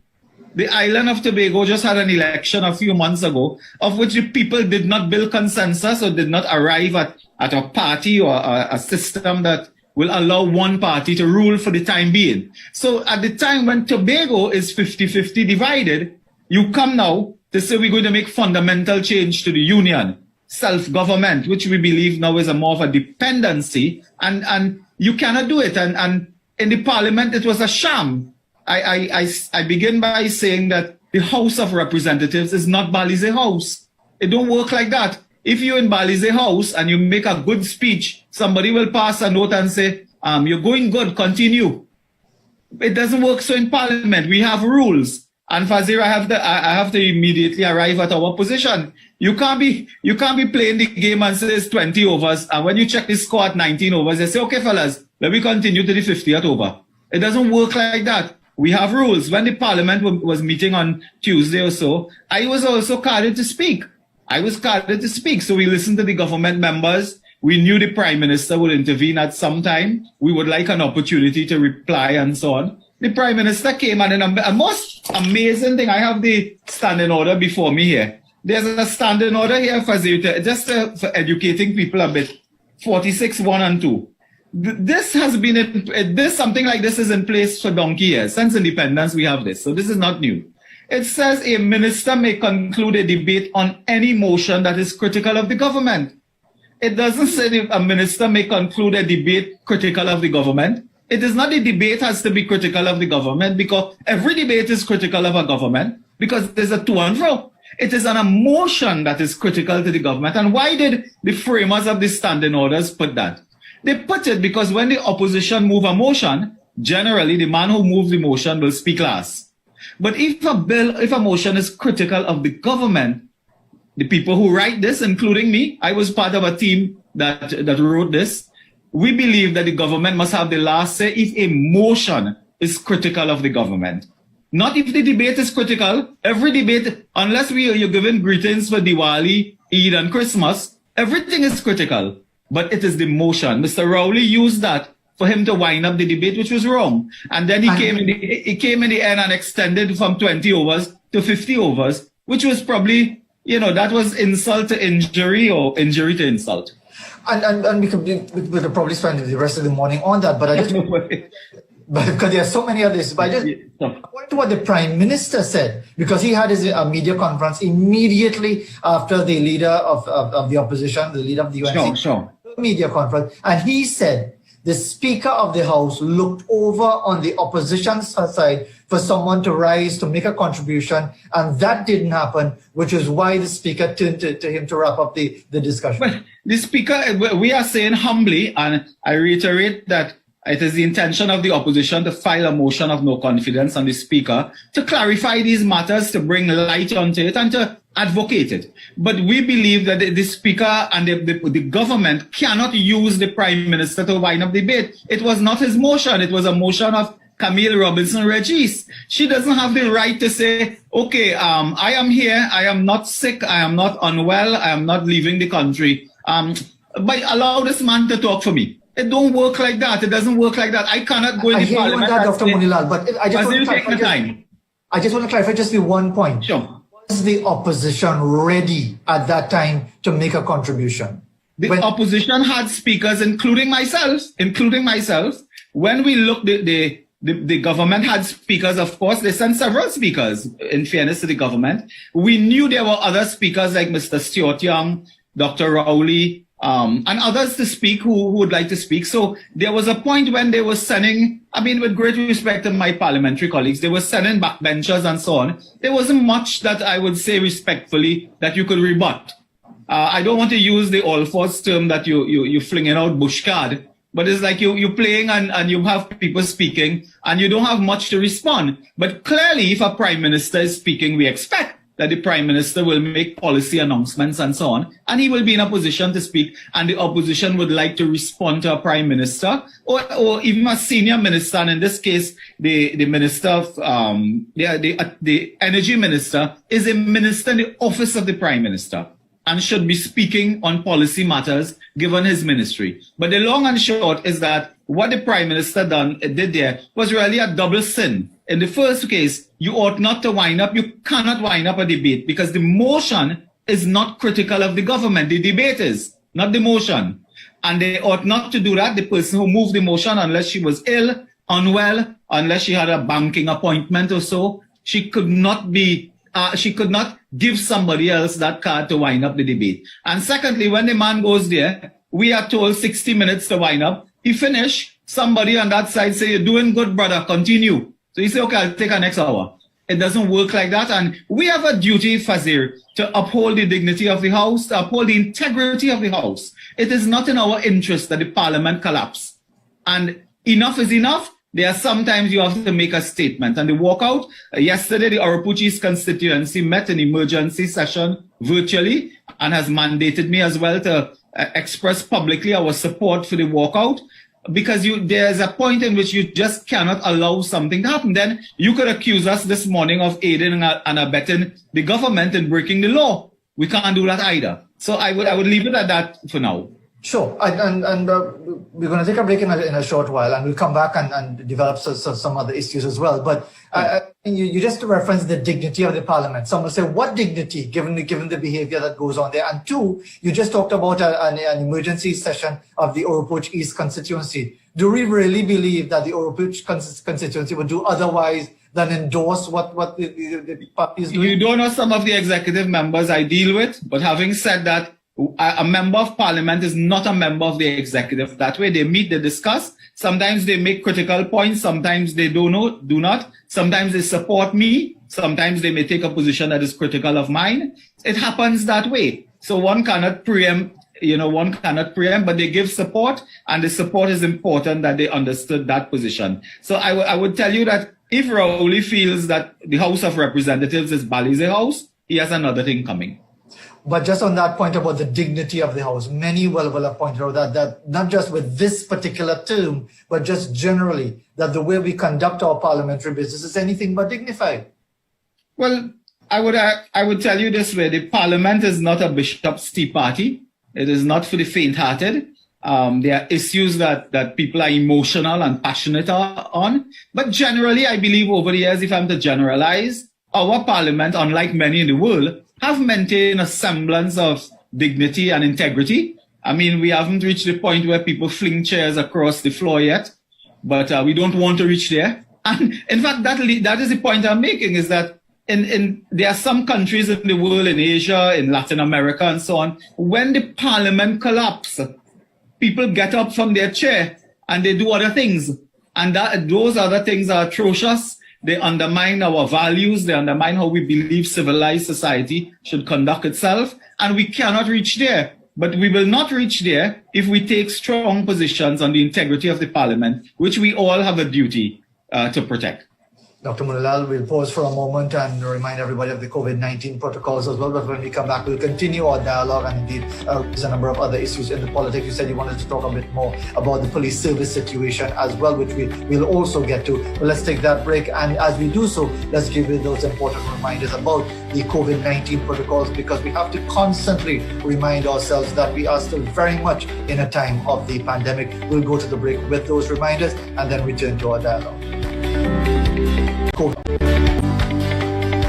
Into this morning, we feel it's important that you be aware of those numbers in whatever part of the country that you're in. But let's return to our discussion with Dr. Rudal Munilal, Member of Parliament for Oropouche East, with all of the issues on the table politically. And before we talk about, for example, the issue of what we heard from the Prime Minister expressing some reservations about the request for 22 million for another batch of police vehicles, and indeed Gary Griffith challenging his critics to take him on as he seeks another term as Commissioner of Police. Just this point, Dr. Munilal, about the UNC, which is an active political party which purports to represent all of the people of Trinidad and Tobago, yet you don't contest seats in Tobago. Dr. Munilal, how is that justifiable?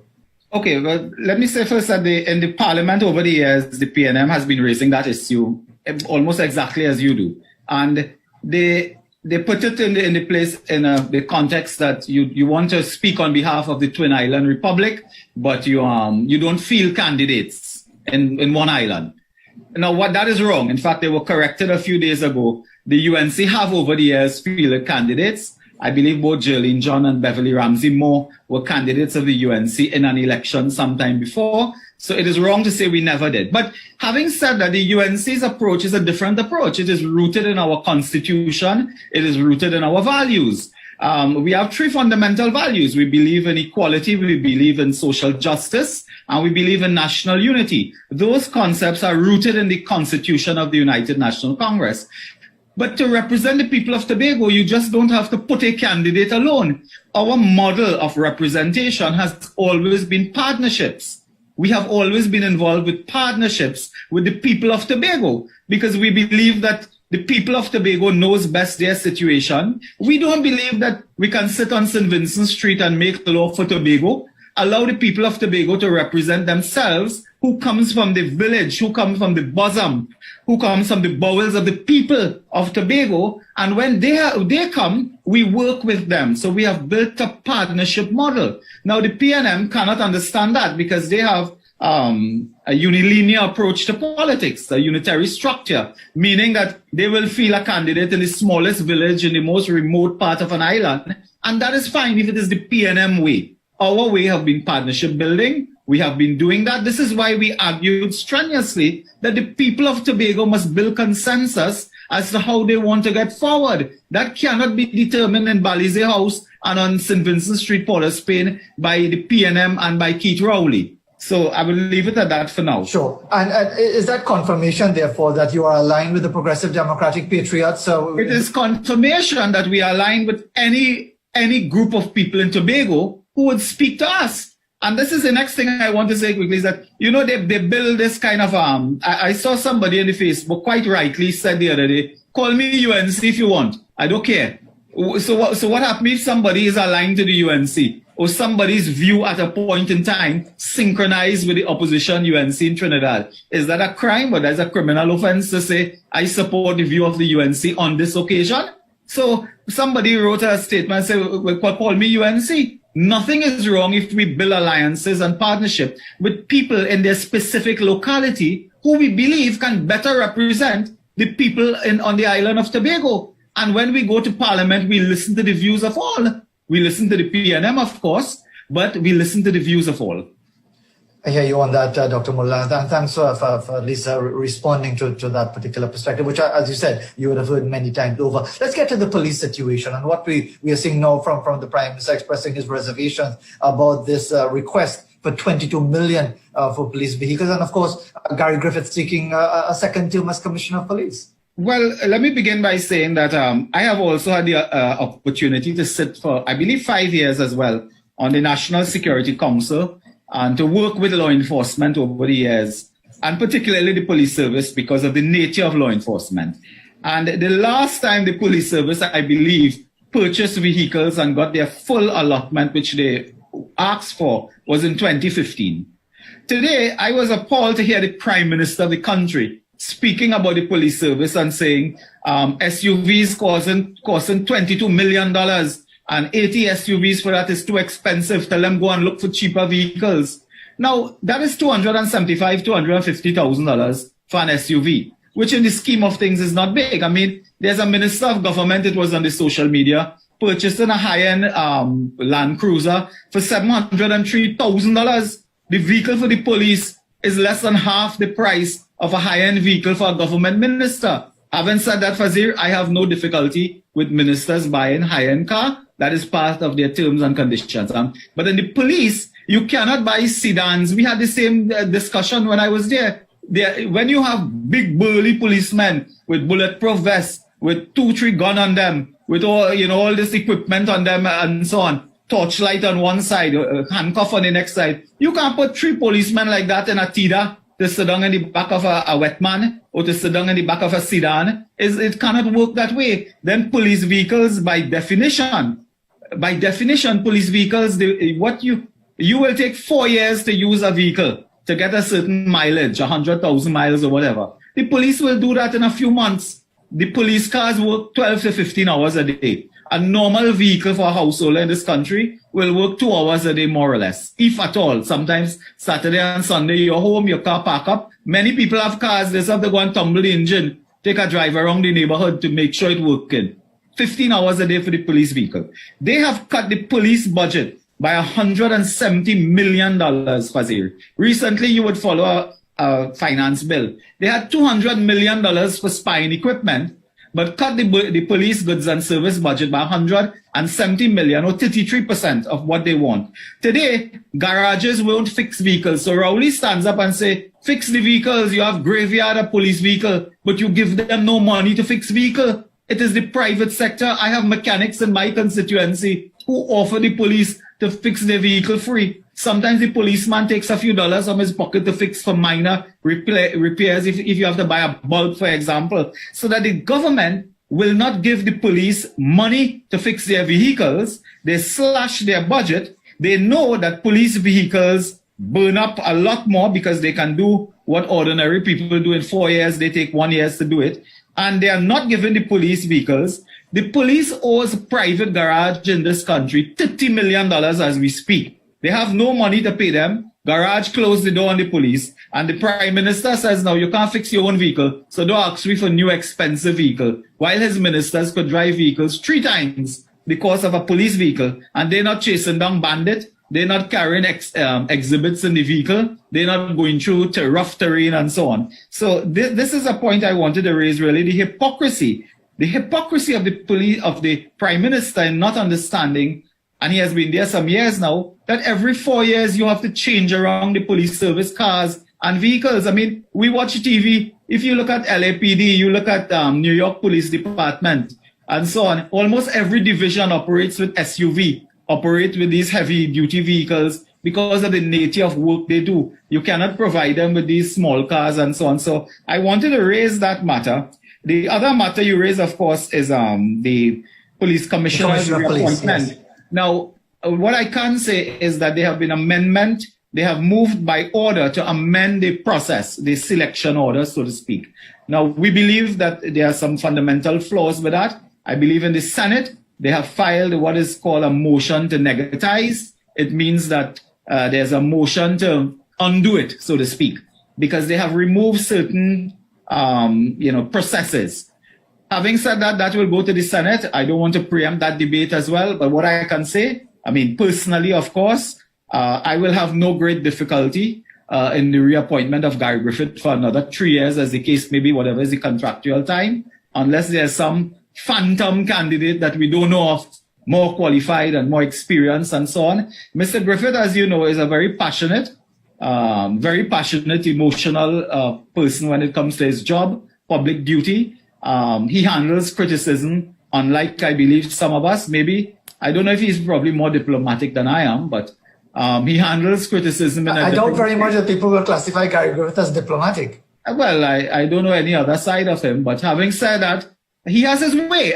But the point is that, yes, leadership, whether in the institutions, political leadership, all have their way. But it is to deliver the goods and services for which they are paid. I believe Mr. Griffith has done a commendable job in some areas. He has done a fair job in other areas. He has certainly not been receiving the rewards for his work. He has not been receiving the support, the resource support. For example, just to get back on that, Mr. Rowley opened a Carenage police station. He's in high praise of the new maritime and riverine unit of the police service. They can chase bandit in the sea now. They have not given 1 cent to that unit.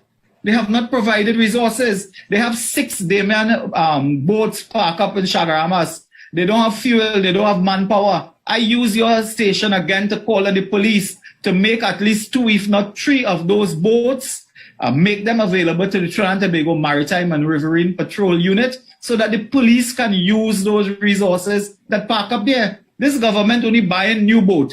I always tell them, if you could have got vaccine by buying boats and aeroplane, we have all the vaccine we want already. This government could buy boat, but they cannot find vaccines. And that is the crisis that we face now. And speaking about that, Dr. Mulan, in the time that we have available, and I know obviously your party has been very critical of this government in relation to the vaccine situation. We see that some more vaccines are coming in. We're getting some more from Antigua, Barbuda. What is your perspective on this ongoing challenge? Well, what I would say is that we identified this challenge a year or more ago. We knew that the world will only be, there's a saying, Fazir, each of us will be safe when every one of us is safe. Each of us will be safe only when everyone is safe. And therefore, we knew that we need to get the vaccines. This country, I believe, and I will tell you now, I believe we will get vaccines in the coming days, and I believe we will get a lot from the United States. Because I believe the United States was waiting on Thursday, I believe yesterday, I believe they were waiting for Keith Rowley to demit the chair of CARICOM. He was chairman of CARICOM.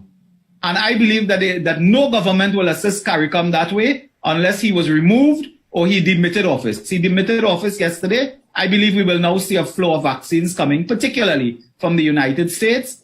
This government has not used its diplomatic and political space in the world to procure vaccines because they did not have the political will. And I don't think they understood the importance of vaccination. In February 17th or thereabout, you will recall when a major conglomerate was helping this government to bring in 351,000 vaccines, the quote-unquote higher quality vaccines. And the government refused that because the business community said, we will use our money. Don't worry about that. We have money, we'll use it. Give us that as a tax credit, tax write-off, as the case may be, for our accounts of the future. So imagine you getting 351,000 vaccines to come into Trinidad. You pay not a cent, but you offset it later on with their taxes. The government refused that. They refused that. That was a criminal act. Today, the blood of the victims of the COVID victims, their blood must fall on the hands of the government. I make no apology for saying that. Do you know the American CDC? They are now saying that a death by COVID is a preventable death. We did not have to have 857 people dying of COVID. We did not have to. That is preventable. God forbid, that is not like other diseases where there's no cure, there's no treatment. When something happened, well, sorry for you. And today, the government stands accused of criminal negligence in not procuring vaccines and not having the political will, the know-how. And on the vaccines matter, I think they're getting some donations coming in. They are still waiting on their long-term arrangements with the Chinese, I believe. Now, I just followed the news. I believe the European Medicines Agency has just created a green pass, a vaccine passport, so to speak, of which they are saying that these vaccines that we are using in Trinidad, persons will not be able to travel to the European Union and so on. There's a lot of vaccine politics to emerge. That is a matter, I believe, that will be dealt with by the multilateral system. because the multilateral system must come in there, the UN and other agencies, to ensure that persons who have been vaccinated in their country using a World Health approved vaccine can travel to other countries. But we are in a crisis with vaccines. We don't have a rollout, we have a crawl out. In fact, in the Caribbean today, I believe Haiti would now say to Trinidad and Tobago, TNT, I'm sorry, because I think they may be better off today than Trinidad and Tobago. And that falls squarely on the government. We'll be monitoring that situation. We have for you this issue of the Delta variant. There are two related issues to arise now. Is the Delta variant to this in point, Trinidad and the Tobago? medical professionals are telling us we have no evidence of the variant being here as yet.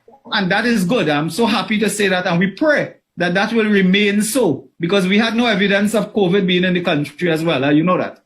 Yes. Before COVID came, we had no evidence. So we have to ensure that we are prepared. We take the steps to ensure that the Delta variant don't visit our shores.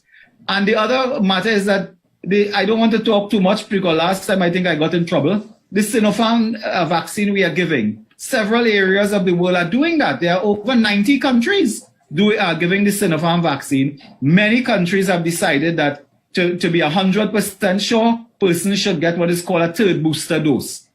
Nothing is wrong with that again. Nothing is wrong with that. But the government from today, you cannot wait for December this year or next year to say, you know, we have to get a booster shot. Let's put things in place. From now, we must be looking at the Delta variant, testing, ensuring it doesn't visit our shores, and we must be prepared in the event that there are nationals of this country, citizens, who may need a third booster shot. We have to procure vaccines for that event. Dr. Mulal, we have to leave it there for the moment. Thank you very much. Before you remove the bails, thank you very much again. An interesting conversation. I look forward to guessing with you in the future. Indeed. Thank you very much once again. Thank you and God bless. Conversation. And we haven't extended this.